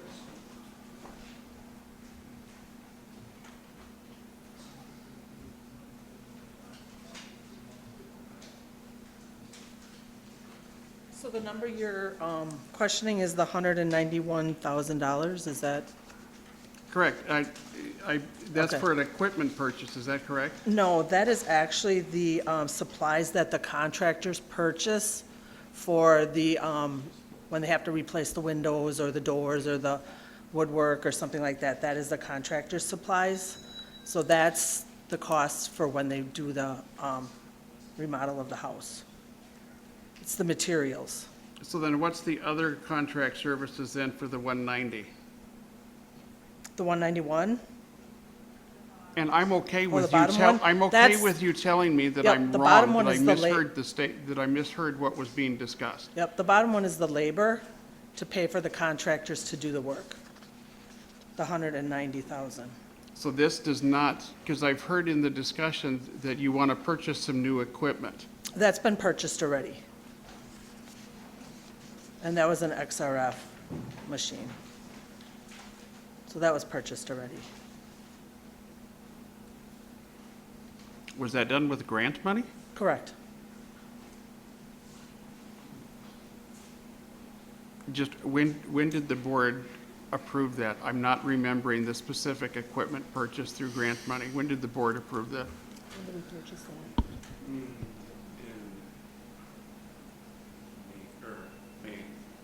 It must have been approved in May, at some point in May. I don't know. What's that? The XRF? It was 50? 26,000. Any other discussion? Okay, this needs also a 2/3 vote. I'm going to call, all those in favor signify by saying aye. Aye. Opposed, say nay. Carried unanimously. Number 2, resolution number 25708, 2023. I'll call on Supervisor Youngquist. Hold this resolution, please. Okay. So it's being pulled. We'll go down to number 3, resolution number 25808, 2023, amending resolution number 20303, 2023, distributing funds in the amount of $145,000 for each municipality or town primarily located within Winnebago County. Supervisor Cox or Supervisor Fari? Chairman? Supervisor Fari. First of all, let's get it on the floor. I'll move to approve resolution. I'm gonna move to lay over resolution 258 to the board meeting in September. Okay. Do I have a second? Motion Thank made you. and seconded. Do I have opportune time to explain this, sir? Yes, if you'd like to explain it to your. Thank you. Let me give you a little background. This is brought forward by Supervisor Eisen. Co-sponsors are listed as Supervisor Cox and myself. Before I get into a little background here, Supervisor Cox, do you concur with my request to lay it over? Yes. We had our ARPA Commission meeting last Thursday. During that meeting, I brought up the issue of problems that have arisen and complaints from the towns in regard to this document, which you have a copy of from Mike. Let me refer to it by name. That is called the Winnebago County Spirit Fund Local Government Allocation. So this is the document that was sent to all the towns and the cities and villages. In the document, it defines a criteria for submitting for the funds. On the towns issue, specifically number 10, we have received multiple complaints about the issue of it being a reimbursement. So in other words, the county's saying, you got to spend the money, the town has to, as an example. The project is done, we'll reimburse you. That issue was raised by myself at the ARPA Commission meeting, and after a lot of discussion, within 24 hours, and I have to thank the financial director, our finance director, for responding with 2 additional options, and they are listed as B and C. One is advance. A town or a municipality can now request an advance of the 145 grand. do the project, and then submit the results of that being completed to the county, which is, probably should have been the initiative in the first place. In addition to that, if they're doing a road project, they can have the county highway department do that project, and then the county will pay that bill directly to the county highway department. That's my understanding of this. Now, why do I ask we refer it? Because it is Supervisor Eisen's primary concern by sponsoring this resolution. He's not here. He doesn't know about this change. And so I suggest that it would be proper to refer it to the September meeting so he can review his mic's off. I think your mic is off. Oh, I'm sorry. Is it? Can you hear me now? Okay, I was too far away from it. Where do you want me to go back to? Where did I lose you? You're all right. Okay, Supervisor Eisen is not aware of these changes. So I suggest we let him come back, and he will have time to review his resolution and determine whether he wants to bring it forward, knowing what them changes are. That's why I request that we refer it to the September meeting, lay it over, in other words. And business meeting, I assume I would be referring to? That's the purpose behind it. Motion made and seconded to lay over. Supervisor Swan? I guess my question on this, thank you, Mr. Chairman. This memo that's written by Mr. Collard,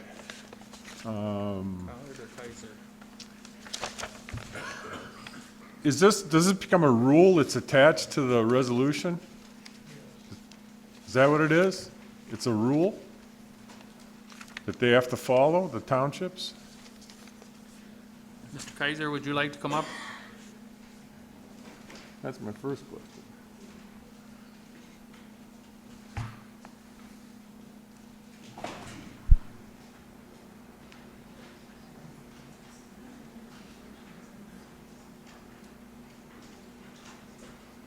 Thank you, Mr. Chairman. The original resolution had 7 or 8 criteria that had to be done by the towns. They had to have approval by their governing body. They had to make sure it was going to be within Winnebago County. I don't have the other 6 on the top of my head, but one of the things that was written initially was they had to sign a standard agreement. That standard agreement was originally written with reimbursement put in there as number item 10. After the ARPA meeting and discussions with Supervisor Fari, I had a meeting with the county executive Friday morning. We decided it was going to be advantageous to add item B and C to that agreement and forward that out to the townships to give them the opportunity to do the advancement or to have the county do the work for them. They still have to follow by the original resolution and get approval by their board and all the other steps along with there. They just don't have to get the work done to get the money, but they still do have to follow the other requirements in the original resolution. I'm not doubting that, but did the town sign an agreement that say this will be a reimbursement? They did not. Okay. Well, a lot of them did, yes, they did. Before we So go some too far, didn't- this- There's like before we go too far 6 to tonight, 8. this is being pulled. I'm sorry? Before we get into a lot of discussion, this is already a motion made and seconded to pull it tonight. This- Yeah, but this is background information that we need to know, I think, to decide whether to pull it. It's not being It's- pulled, it's being laid over. Laid over. I'm Being, sorry. okay, being laid over. But this is background information that we need to know whether we want to vote on this tonight or lay it over. Well, you've got your people that are bringing it in, that's laying it over. Well, it's not up to us, they're laying it over. Okay, let me just make one more point here, okay, and then okay? You know, the towns have an open record requirement, correct? So why can't the county just audit the town after they've made the expenditure and claw the money back if they've done it improperly? The towns are smart enough to know the rule they need to follow, and the original resolution they need to follow, I would think. I think we should give them the money. And Now. that's what we're trying to do with the new agreement, is to get them. Well, but why do they From need- what I'm understanding, there are some legal requirements of having approval by their governing bodies. You know, their township or the person or supervisor has to get approval by the town. Point of order, Mr. Chairman. I'm going to let Mr. Eisen on, and he's the one that's bringing this in, and so he's on here. So I'm going to let Mr. Eisen talk.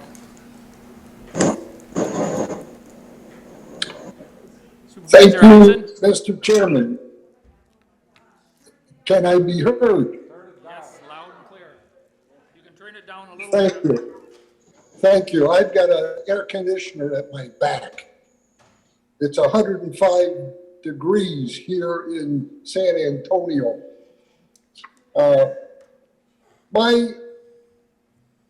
I had a conversation with the Corporation Counsel earlier this afternoon. She was able to email me a copy of the revised item 10, as well as the full document. Reading it and knowing what we have been through, I see that there is no reason to postpone the action. I thought it a very commendable and considerate thing that the administration has done going forward and addressing Supervisor Fari's concern. I did observe the ARPA Commission's discussion at their last meeting, and when I saw this document today, I was just thoroughly blown away at the consideration that was given in the light of the request to amend the error, an error done by this county board because we were too anxious to accept that money for our municipalities. This amendment corrects the error that the county board made. And it behooves us to be more cautious as we approve resolutions and ordinances so that we can avoid having to go back and to correct mistakes. We all make mistakes. This is a correction, and I would advise and I would ask my peers to go ahead, pass this, get the money in the hands of the municipalities. We owe it to them. Thank you. Thank you. Corporate Counsel?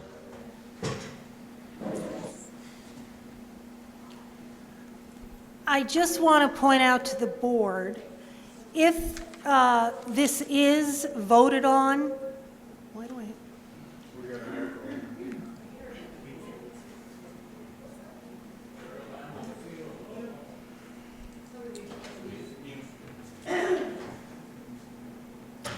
Testing.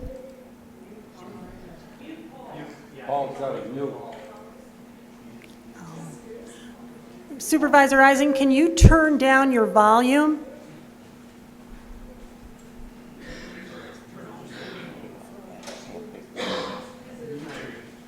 Testing. You need to turn your volume on.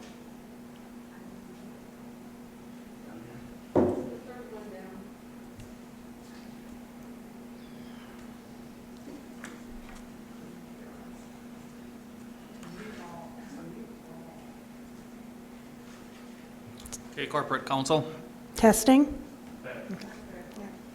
I just want to point out to the board that the packets that were on your desk, you can refer to, because while Supervisor Eisen and Supervisor Fari and Supervisor Cox had this amended resolution, the original resolution, Resolution 203-03-2023, which hopefully you can find behind the memo that Mike Collard and with myself and Paul Kaiser signing off on it, indicated that the basics of 203 still apply. The portion that is being amended basically starting on line 31, if you see Supervisor Eisen's amendment. But 203, anything prior to that, still stays in place, including, if you go to line 26, it talks about total amount of $3,045,000, subject to the administration of the Director of Finance, Paul Kaiser. So that still is in place. And essentially, these supervisors basically said, well, as opposed to having conditions precedent for the towns to receive $145,000, the suggestion is you get your $145,000 and then you have to comply with the 7 requirements that the board set out in the original resolution. As Paul Kaiser indicated, identify by governing body vote the projects on which the allocations are desired to be spent, providing a short narrative on how the project or projects follow the framework document created by ARPA, which is now Spirit, ensuring that all of the projects are within Winnebago County, providing documentation that requires local and federal procurement procedures, providing documentation as required by county administration to comply with subsequent Spirit funding reporting, signing a standard agreement, and spending the allocation by December 31st, 24. Those 7 conditions from the original resolution are in the amendment, but the thrust of the changes are in red. And Supervisor Eisen, correct me if I'm misstating your position, but essentially the thrust was you give the towns the $145,000 prior to satisfying these conditions. That's my understanding. The other point I do want to make is that in the amended resolution on lines 27 and 28, when essentially it states, be it further resolved that the distribution of said funds be made not later than September 1st, 2023. An interpretation of that line could suggest that that is a directive to county executive, county administration. So the bottom line is the county board can authorize the county executive how to spend money, but can't direct the county executive to spend money, since per statute, the county executive is in charge of daily operations. So the whole idea of staying in people's lanes. So in any event, that's what I just wanted to clarify. Thank you. Supervisor Gabbard. I don't know if this has anything to do with anything here, but not every town is spending it on road work. So when you say reimburse and have the county do the work for you, our township isn't using it for a road, we're using it to buy a fire truck. So that's just saying that we're not going to have Winnebago County sell us a fire truck. So, and we've got all our documents in, and this is pretty disgusting to sit here at a county board meeting and have towns, the villages, City of Amarillo, City of Menasha, and City of Neenah. You are implying that we don't know how to run our ship. And that is what's disgusting to me. I don't know why you can't get this money out, and we'll follow all the rules. Our clerk has spent many hours. We have a resolution what we're spending it on. At this point in time, I don't really care what you do with 145 anymore, because I think, and that's why I spoke out at the last meeting, this is disgusting. And we changed the ARPA funds to Spirit Fund so we didn't have to follow the rules. I have talked to an official in another municipality in this county, and she said, you changed it to Spirit, you don't have the ARPA regulations, why can't you get the money out to the municipalities? So at this point, if you want to delay it until September and clean it up again, fine. But in the meantime, nobody's getting their money. And so when we get to these other groups that have applied for money, I'm hoping you can distribute the ARPA money, so-called Spirit money, a little bit better. But I just wanted to clarify, we're buying a truck. We will buy that truck whether we get the 145 or not, because we're self-sufficient as a town. We will budget for it, the taxpayers will pay for it. So I get where you're saying, and that line caught me too, Representative Council Miller, about the saying that it had to be paid by September 1st. I didn't think that was probably. And again, even though I think you understand it, those 7 conditions were in the original resolution. Correct. That was passed by this board. Correct. Yeah. Supervisor Albrecht. Shouldn't the Supervisor Fari's recommendation to refer it back take precedent over all this other debate? I would have thought that that would have taken a precedent when he wanted to refer it back. Then we went on and on and on. I would have thought it would have stopped at that point. That's what I asked corporate counsel.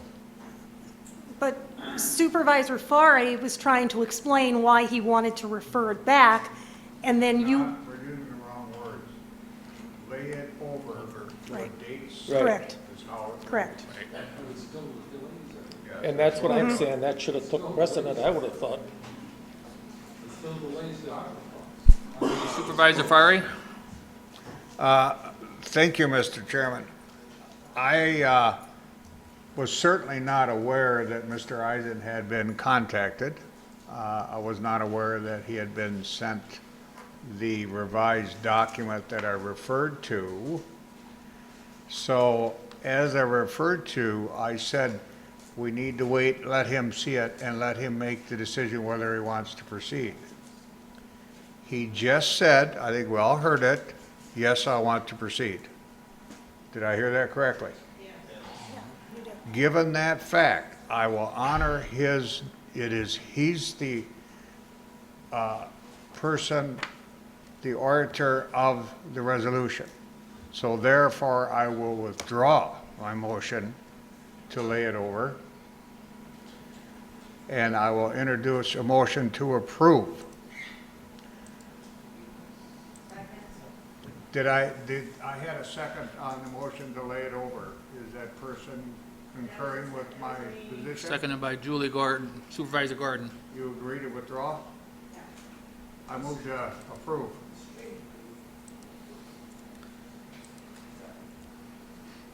Okay, you made a motion now to approve it. Do we have a second? Are you going to second that also? Supervisor Gordon? Okay, so motion's been made and seconded to go ahead and to go with Resolution 25808-2023, amending Resolution 203, the amount of $145,000 for each municipality or town primarily located in Winnebago County to be distributed. So I just wanted to put this in. I'm all for it. Our township, I just want to say, not because I'm chairman, but we have got ours already. Our project's already done. We did do a road. We did not have the county do ours. We had someone else do it. We sent everything in though. That was said to be sent in, so I'm not going to say thanks to me. I'm going to say thanks to our clerk. So everything was done accordingly.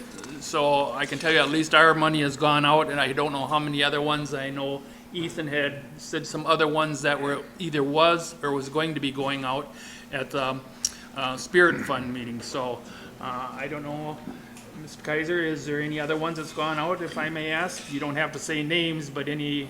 I have not received full documentation from anybody besides Okay. your township. Okay. If they have sent it in, I do not have that documentation, so I will get with Ethan and Okay, find because out he where it listed is quite and a look few at of that them. tomorrow.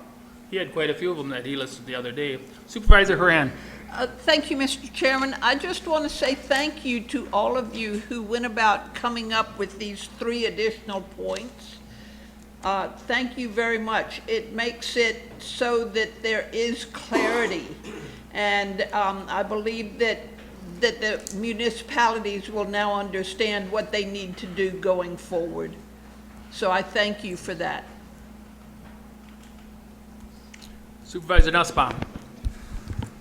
Thank you, Mr. Chairman. I believe corporate counsel said that we should be amending this to strike 27, 28, correct?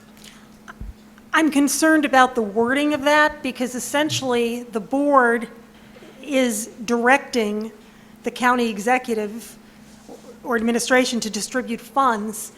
And again, the county board's role is essentially authorization, not direction.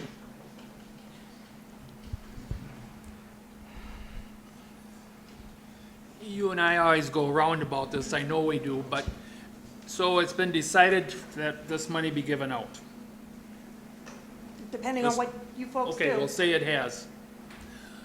So if the county executive or his people don't go ahead and we don't tell them to get it done, whose responsibility is it?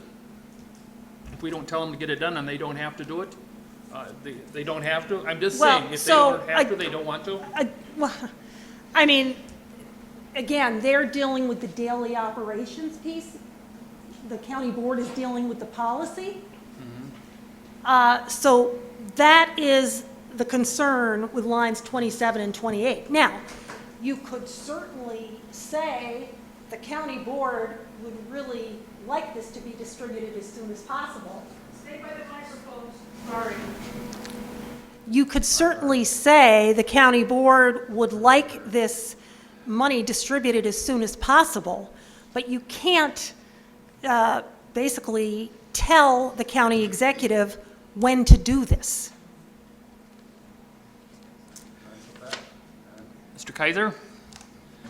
The resolution was passed with the 7 criteria that had to be done by the townships to get the money.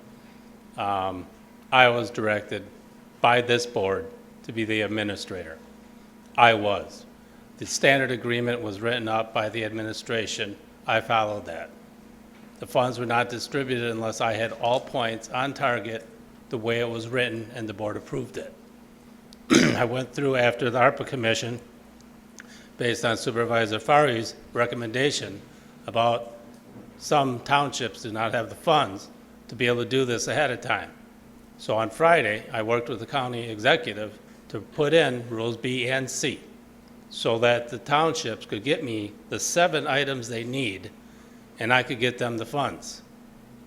That is my job and what the board gave me the responsibility to do.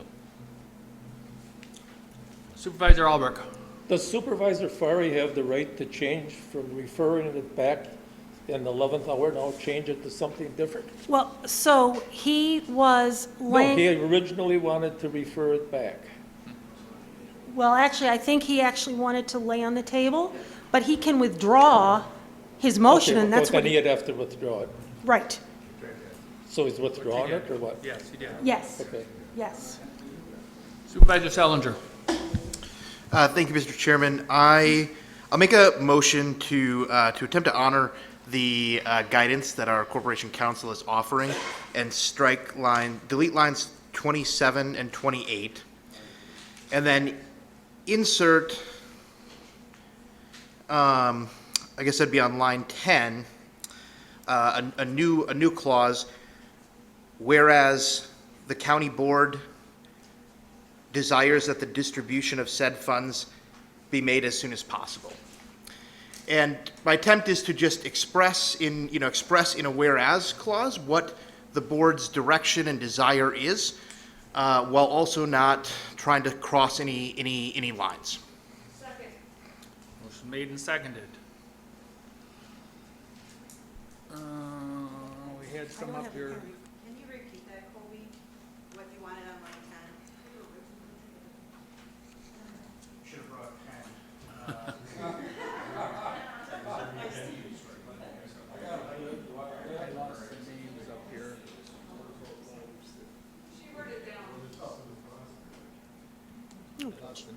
Supervisor Gordon. Okay, sorry. Right, I got it because I had lights go up after his amendment, so that's okay. On amendments only, on the amendment only, Supervisor Hintz? Thank you, Mr. Chairman. If we're doing that, do we also have to look at the end of line 14 and the whole of line 15?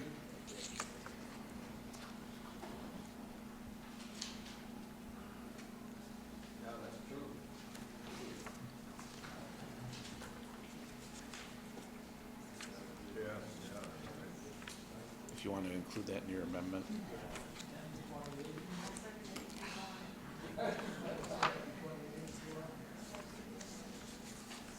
Otherwise, it's a dangling participle. That was the original. There it is. Yeah, we can.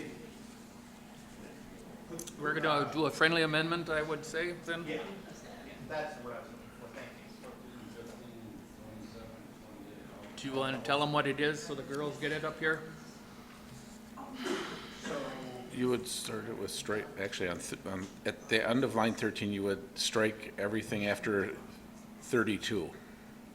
Where it says on line 32, you would strike everything after that.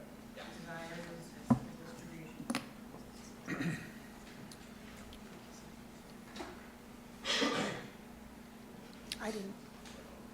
Did you get any of that? Did everyone get that? On line 15, right? Strike everything starting on line 13 after on line 32. So everything after 32 through line 15.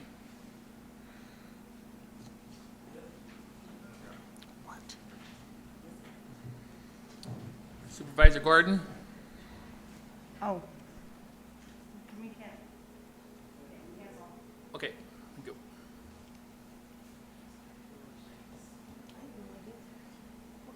You need to read them out, the changes.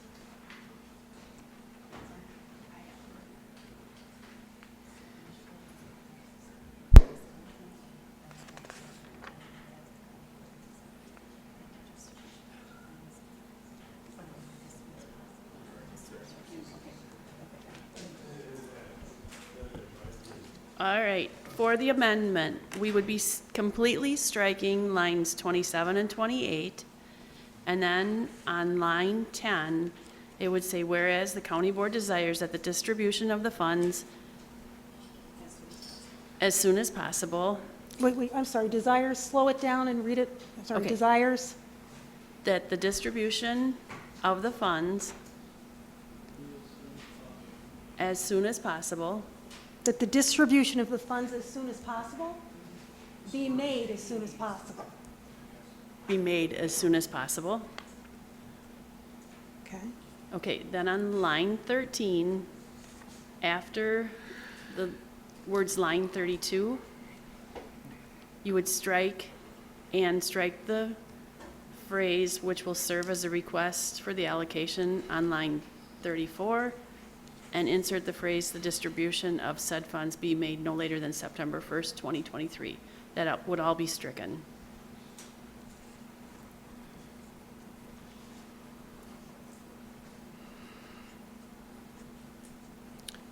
Did Supervisor Eisen hear that? Because these are his amendments. This is amendment, it was Okay, motioned by Mhm. Schellenberger, seconded by Ellenberger. okay.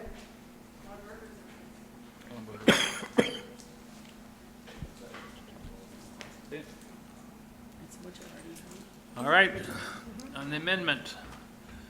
Not seeing any questions. All those in favor of the amendment? Oops. Supervisor Swan. What does as soon as possible mean?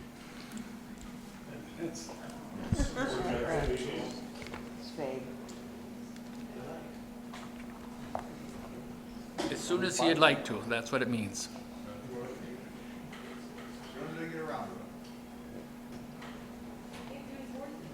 So. Is Supervisor there Hanson. anything that the board can do to solidify that with more finality without stepping on the toes of the executive branch? if you put in a date, that's directing when it needs to be spent by. Can we just put in the month of September? No. I would still argue that's direction. As soon Well, as. as soon as possible is Hold it up, direction hold- too. I got another gentleman talking right now. Soon as possible means gets the 7 items to me with a standard agreement marked with A, B, or C, and I will get to that within a week of getting the documentation. I don't get the documentation, I cannot get the funds out, so send it to the Spirit at winnebagocountywi.gov. Within a week, you said. Well, if I get all 20 at the same time, probably not. Because there are a few other things that I'm supposed to be getting done. So if I get the data and I get the information, I will get the funds out. I got the information, and I got it on a Friday. Okay, thank you. Supervisor Hanson. Thank you, Mr. Chairman. Mary Ann, just to follow through, I believe I understand the intent of Supervisor Eisen's resolution here. I take what you say on line 2728 to heart. However, with the amendments and striking 27 and 28, what does this new amendment actually accomplish then? Well, This is really just an advisory then? well, resolutions are advisory, but what it is accomplishing is basically saying that the funds can be distributed prior to these 7 conditions being met. Now, let me just, well, hold on. Whereas the conditions precedent to receipt of money hampers the distribution, whereas the county board desires that the distribution of funds be made ASAP, now therefore be it resolved, hereby amends to add the phrase subsequent to receipt and expenditure of allocation on 31. Yeah, shall comply. So if you go to the original resolution, it says all municipalities or towns receiving an allocation shall comply with all of the following subsequent to receipt and expenditure of the allocation, and strike the phrase allocations are desired to be spent.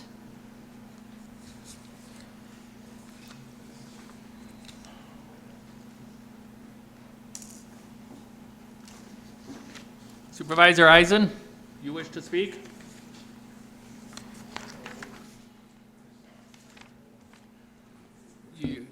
We can't hear you. Supervisor Eisen? Yeah, that's right. It's subsequent.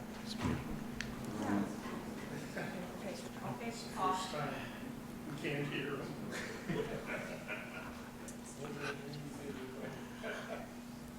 Supervisor Eisen? We cannot hear you.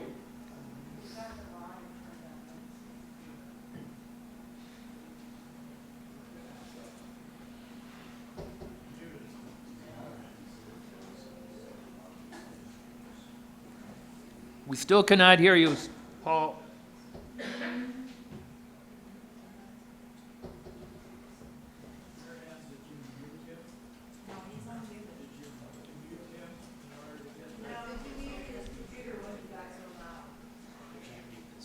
Is not off. We can hear you now.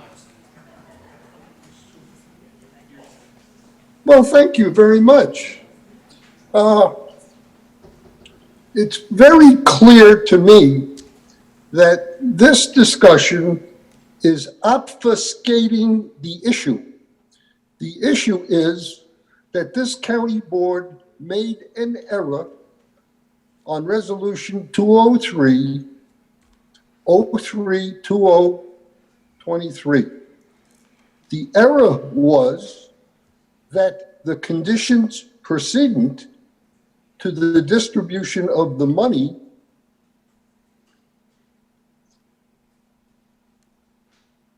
was made a condition. Those conditions had to be met before the money was distributed.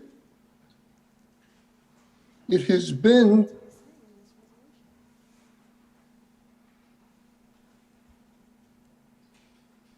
5 to 6 months since the will of the board was made. The error was made. This amendment simply corrects the error, and it states a date certain that the will of the board is expressed to spend the money. Now, I agree and I understand that the county executive operates and manages the county affairs, but he is subject to the will of the board. And this issue has been neglected, but tonight there's an opportunity to correct the error and to set a date certain to achieve and correct the error. I know you need to listen to your corporation counsel, but the will of the board instructs the opera manager on what to do. That's simple. If he wants a budget, it's got to be passed by this board. If this board doesn't pass the budget, he doesn't get any money. He gets last year's money. So I would like to see this voted up or down as it was presented, because it was very simple. It simply made the conditions, the standards that were given, and it kept those. I was very religious about keeping that in there. And that's the way I suggest that you go forward. I suppose I can speak all night, but I'm going to quit right now. Thank you, Paul. Corporate counsel? I can't vote.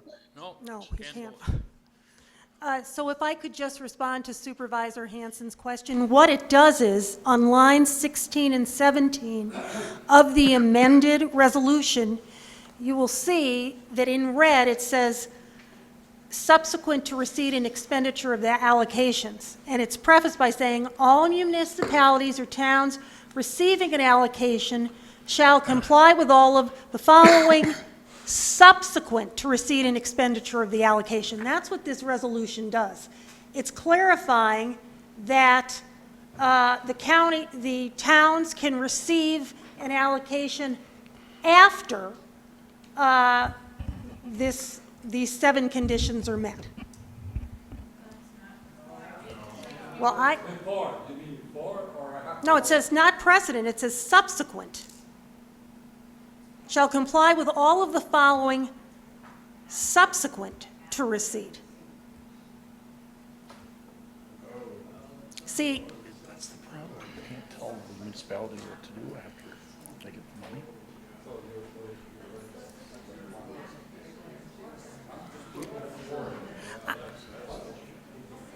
Supervisor Beam on the amendment?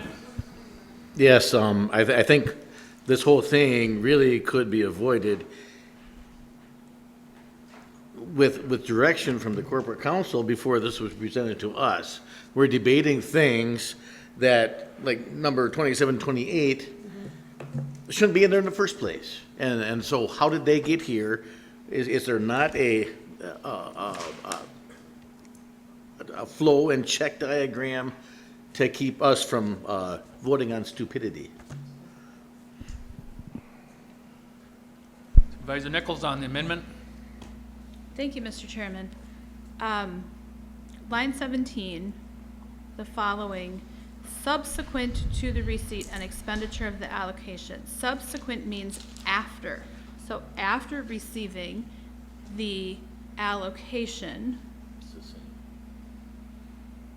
then the municipality or township would provide the necessary documentation. What the county board is trying to accomplish here is to send out the checks, and then the municipalities will fulfill those 7 steps after receiving the money. So we have a miscommunication going on here. The resolution says after. Corporate counsel and Director Kaiser are saying, no, you need to give me the 7 steps, and then you get the check. Well, that is what the original resolution suggested. The amended resolution that Supervisor Eisen provided, along with Supervisor Cox and Supervisor Fari, put those words subsequent to receipt and expenditure of the allocation to basically say that the 7 steps could be provided after the money is distributed. Yes, correct. And this, But again, it did not erase the ability in the original resolution, which still stands, from lines 24 to 29 to talk about, this $145,000 subject to the administration of the Director of Finance, who's authorized to disperse the funds in accordance with the requirements of this resolution. So do you see there's the original resolution and the amendment?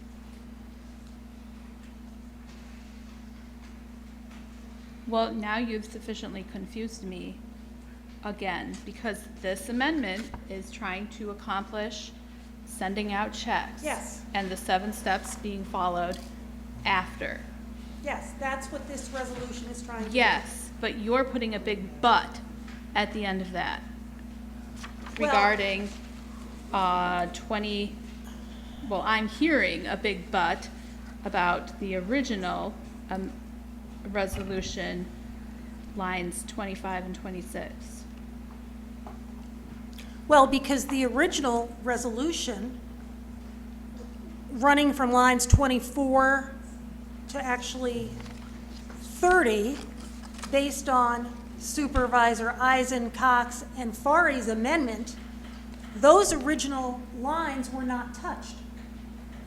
Because it was clear when I was speaking to the Supervisor Eisen, that the thrust of this was that the money would be distributed and then the towns and municipalities would comply with these 7 requirements. That's what Supervisor Eisen and presumably Supervisor Fari and Supervisor Cox wanted to accomplish with this. And so that still stands, assuming you pass this. Okay, what I'm hearing is the first part of it is telling that it's okay to pay, and then the directive to me is to not pay it unless I have the 7 done. So there's the first part that's saying to pay it, the second part is telling me not to pay it unless I have the 7 done, because that portion was never touched,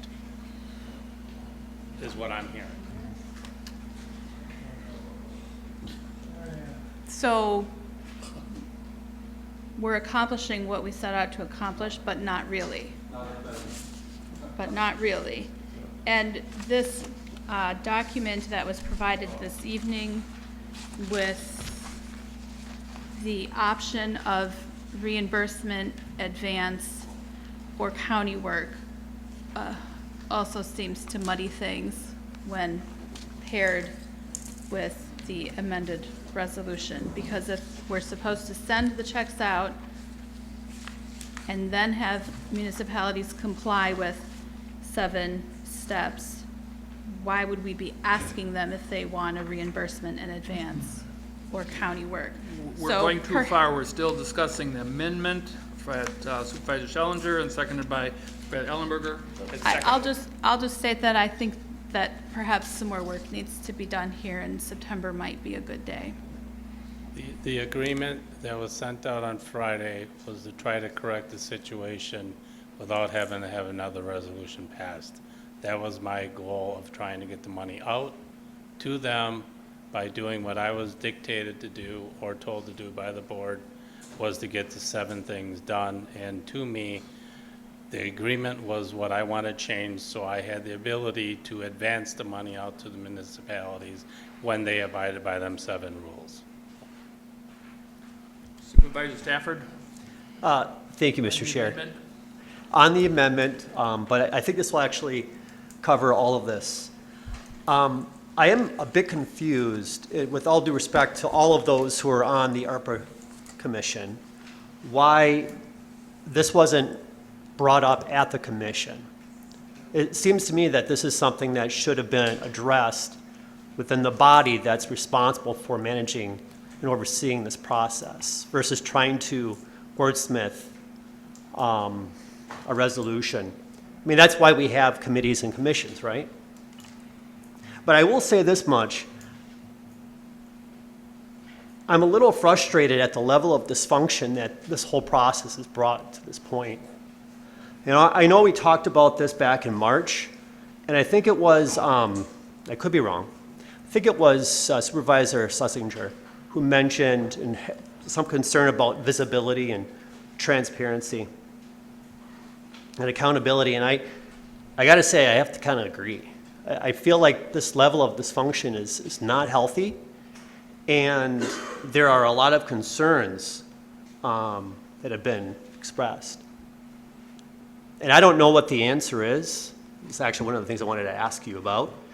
I don't know if we can put together a resolution to pull this back and reevaluate how we're doing this process. I don't know. But it seems to me that something's broken here. This is not effective governance. It just isn't. And I think it's kind of embarrassing. I don't know what to say other than that, other than this is not an effective use of our time. And it's unfortunate that this is hurting real people. I mean, there are towns who need a fire truck.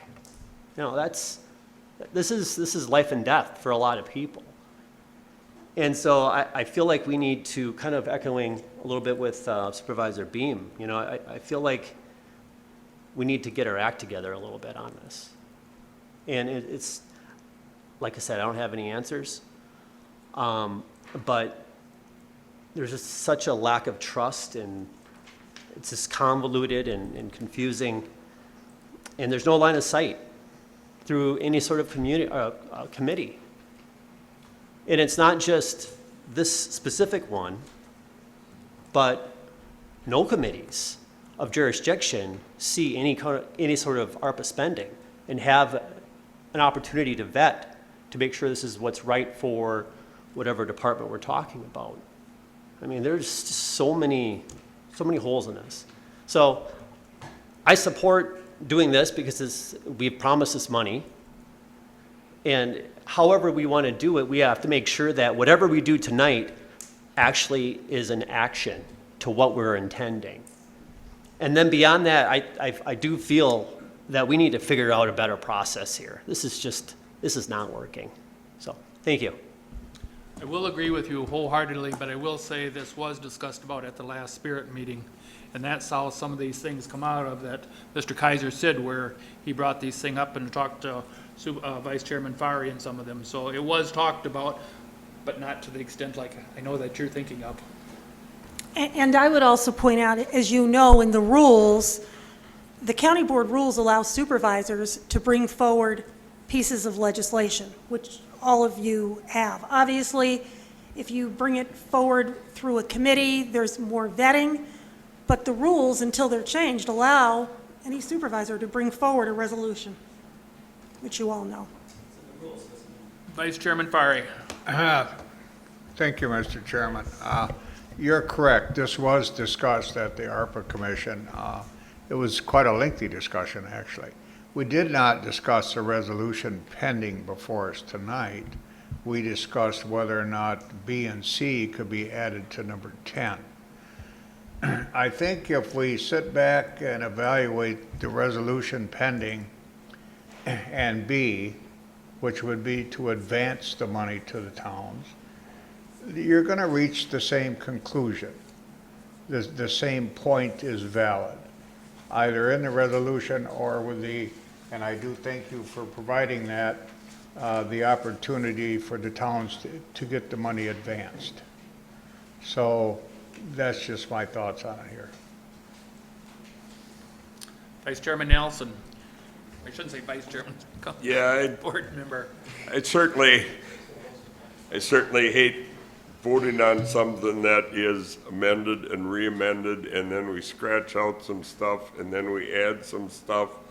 I gotta believe that some of the options for the advancement of this money would solve that problem. I gotta believe finance is well aware how frustrated probably all 36 of us are.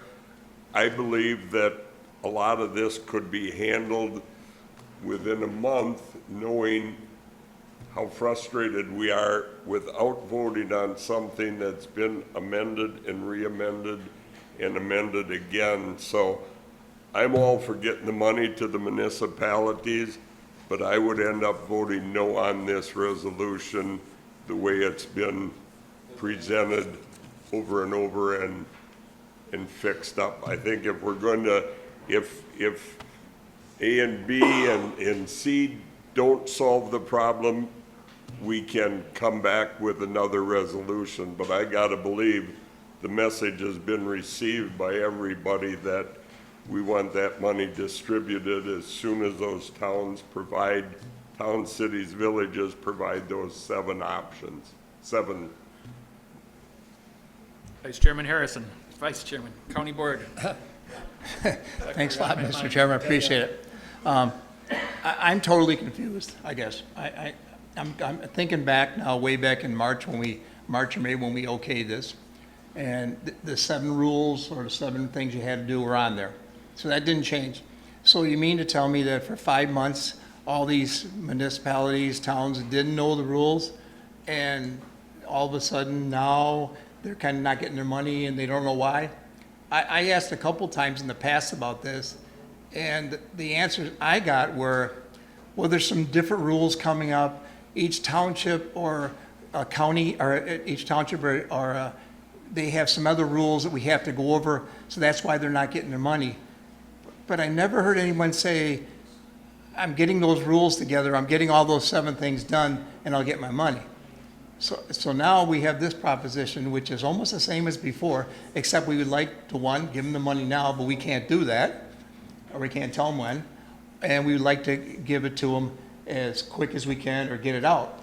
So we're kind of stuck. We're doing the same thing we did last time, but I just think in this 5 months, and I'm not saying who did it, but something's missing in there that someone's not paying the money, or the money's not being paid out, or we're waiting for this, or I can't do it because I have to check with somebody else, and once they tell me it's okay, then this, because I just can't believe that all these municipalities for 5 months or 6 months didn't get their paperwork in and didn't understand the rules totally, unless we didn't emphasize or didn't explain it to them. There's something missing here. I mean, I want to give them the money now. If we have to wait for the paperwork, then I guess we can trust them. We should trust them. But to keep putting this off for another month or two, I don't think that's fair. Unless, like someone told us on the last one, we could talk about the $1.5 million interest that we accumulated, that maybe we give them some of that back to help them for what they took and lost. That's what I'm saying. So, sorry. Supervisor Gabbard. I'm going to agree with Supervisor Stafford. Our government is not operating smoothly. There is lack of communication between the top, middle, and the bottom. I'm not going to blame anybody, but we need to clean house. So I have a question for you, Paul. You have been very helpful to our township, and I know Jeanette has worked diligently getting you the stuff. And I understand that she doesn't have everything in. Is there communication coming since you have been designated to direct this, and I think you're doing your utmost best you can, is there any communication coming from your office to a town municipality on what they're lacking? When they don't have everything in, is that communication open between you, who are the go-to guy, to the municipalities? Because I sense there is a miscommunication, but if I want to help clear this up with our township, are you on board to help our township? What do we need to give to you yet? That's my question to you. The resolution was passed, the agreement was originally written. I rewrote that with the executive's agreement on Friday, sent that out to all the townships. And from this point, I will look at the documentation and I'll put together. Right now, I've only have like 6 or 7 municipalities that have sent anything in. That have what? Sent anything in. Okay. So there's a whole bunch that I don't know if they got an original email. I didn't do it. I did it on Friday. All I can do is go from Friday forward to this is the agreement, this is the information that is needed. Okay. And get it to me. And once I have it, I can submit payment when I get the routing number, the letter from the bank, and what they're gonna spend the money on. Okay. And it'll be sent out. Okay, so I will check with our township, make sure she has that, and then I may communicate back with you. But if there's something lacking, then communication is the way to go. Well, everything should be sent to the Spirit email, not That's to where mine. she started out with. Right, Okay. and Yeah. I have access to that now. So there was a misconception that if something was sent to you, the check would be released about 6 weeks ago. So that miscommunication came from the top. So that's why I'm saying things are broken, because if it was just you, which is what I'm hearing, and the towns, cities, villages, seems to be, to me, a simple task. You're the guy, then the towns get the stuff to you, and if everything's good, the check goes out. So I appreciate all your help, because that's not what I'm here to do is, but again, everything we do on this county board lately is a mess. And look how much time we're spending on this, and now you're telling me that this resolution that was brought forward really doesn't do anything.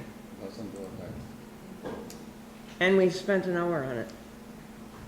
So we went around 360. I would say that it does something based on the wording of 17 and my interpretation of it. Okay. But, yeah, does it do enough to really be, I don't know. Supervisor Nussbaum. Thank you, Mr. Chairman. Mary Ann, if we pass this amendment and this resolution, are we going to be able to do what we want to do? I believe, well, the question is I believe you would, because the intent of this resolution is to distribute the $145,000 and then have the towns and municipalities follow these 7 conditions. Now, I will tell you, the document that Director Kaiser prepared with the county executive, under paragraph 10, essentially covers this resolution, but as you can see, it also allows for reimbursement and it also allows for county work. So, I mean, this has already gone out, as you've indicated, to all of the municipalities on Friday. So if we pass this, Right. the towns can get their money Yes. soon. So I call the question. Okay. Question has been called. Was there ever a vote on the amendment? We have amendments that's got to be voted on first. We had 2 amendments out there. Is there a second? I'll second it. So first on the amendments, we have to vote on them, You have to vote on call the question first. right? Well, we got the amendments out there, them should have been done first, so. Amendment should be done first, correct? Yes. Is that was the first? Call the question. Yes. So we've had amendments that got way out there beyond the amendments, so. Right, but do you call the question for the amendment? Yes. Okay, Right, that's what I'm. that's the first, right, Okay, so Supervisor Nussbaum, right. there. So then we need a second to call the question. Who seconded? Robinson? Just, Okay. Okay, so now you can, if you want to do a voice vote on call the question for the amendment. All those in favor of calling the question signify by saying aye. Aye. Opposed, say nay. Better just do a roll call, just to make sure. I'm almost positive I know which way, but just in case somebody wants to debate it. Okay. All those in favor of calling the question, vote A. If you don't want to, push nay.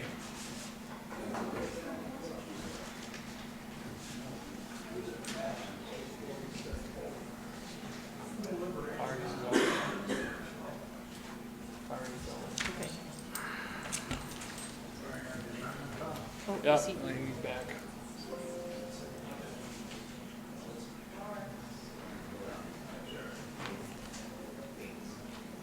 Who's calling the question? Who's calling the question? it's 30. Didn't matter. Okay, so now you're on the amendment. And now we're on the amendments that passed, so now we're on the amendments. Read them You or- wanna- Do you want me to read what I have? Amendments, there's two amendments that were.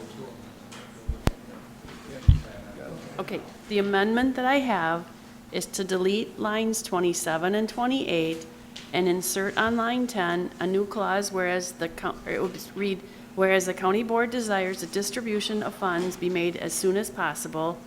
And then there was also a friendly amendment made on line 15 to strike everything after the words line 32. no. It's on line 13. All right, Do I have the wrong line for the friendly On amendment? line 13. Starting up,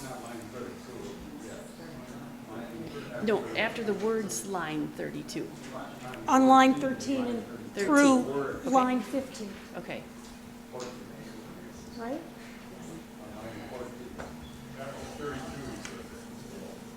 Okay. all those in favor signify by saying aye. Aye. Opposed, say nay. Nay. 3 nays.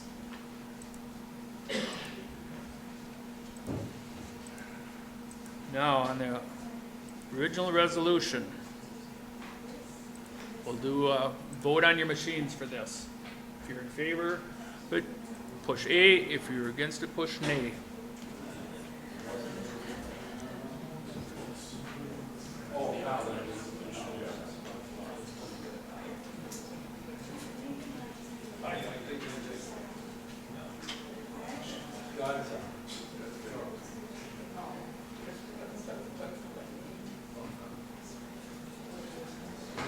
Supervisor Cox, A or nay?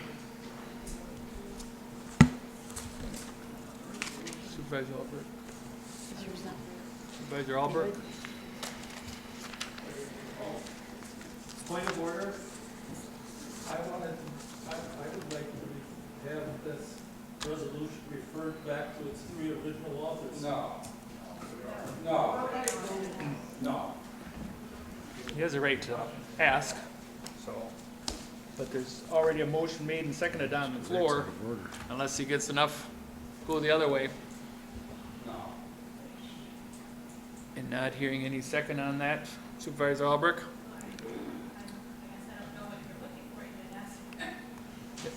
Point of order. He asked for. He asked for it after the vote was going.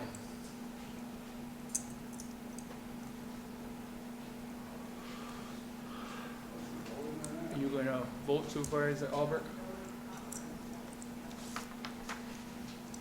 That passed 28-5. All right.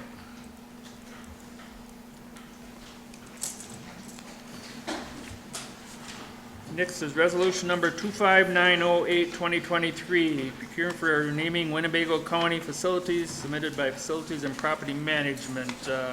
Supervisor Wise. Thank you, Mr. Chairman.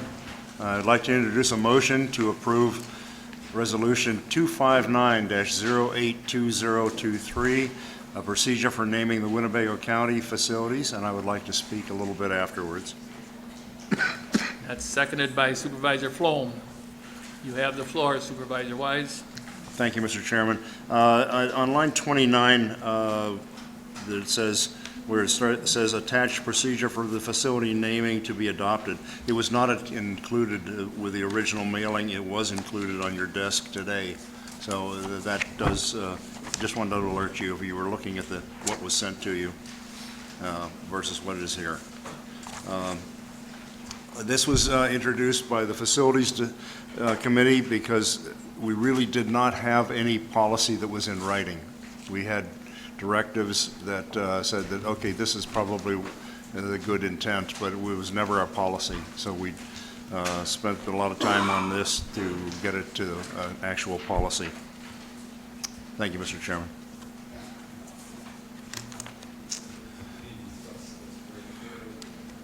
Any discussion? Not seeing any. All those in favor signify by saying aye. Aye. Opposed, say nay. Carried. Okay, at this time, we'll need a motion to go into closed session, and then after that, there'll be a roll call. Pardon?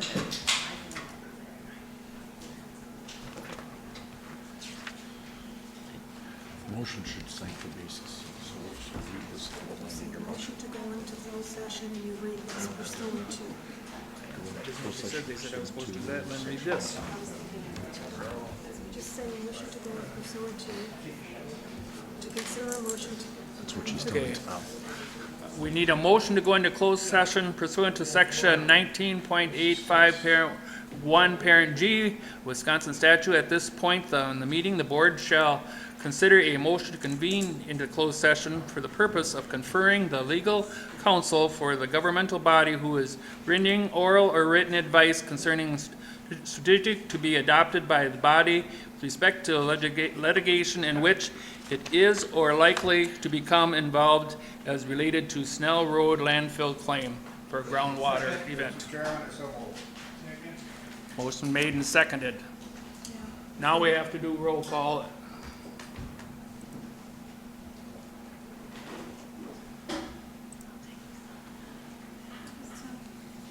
You have to call them off. You have to call them off. Name by name, you gotta go. They can't vote by their machine? No, this is fine. You gotta go name by name.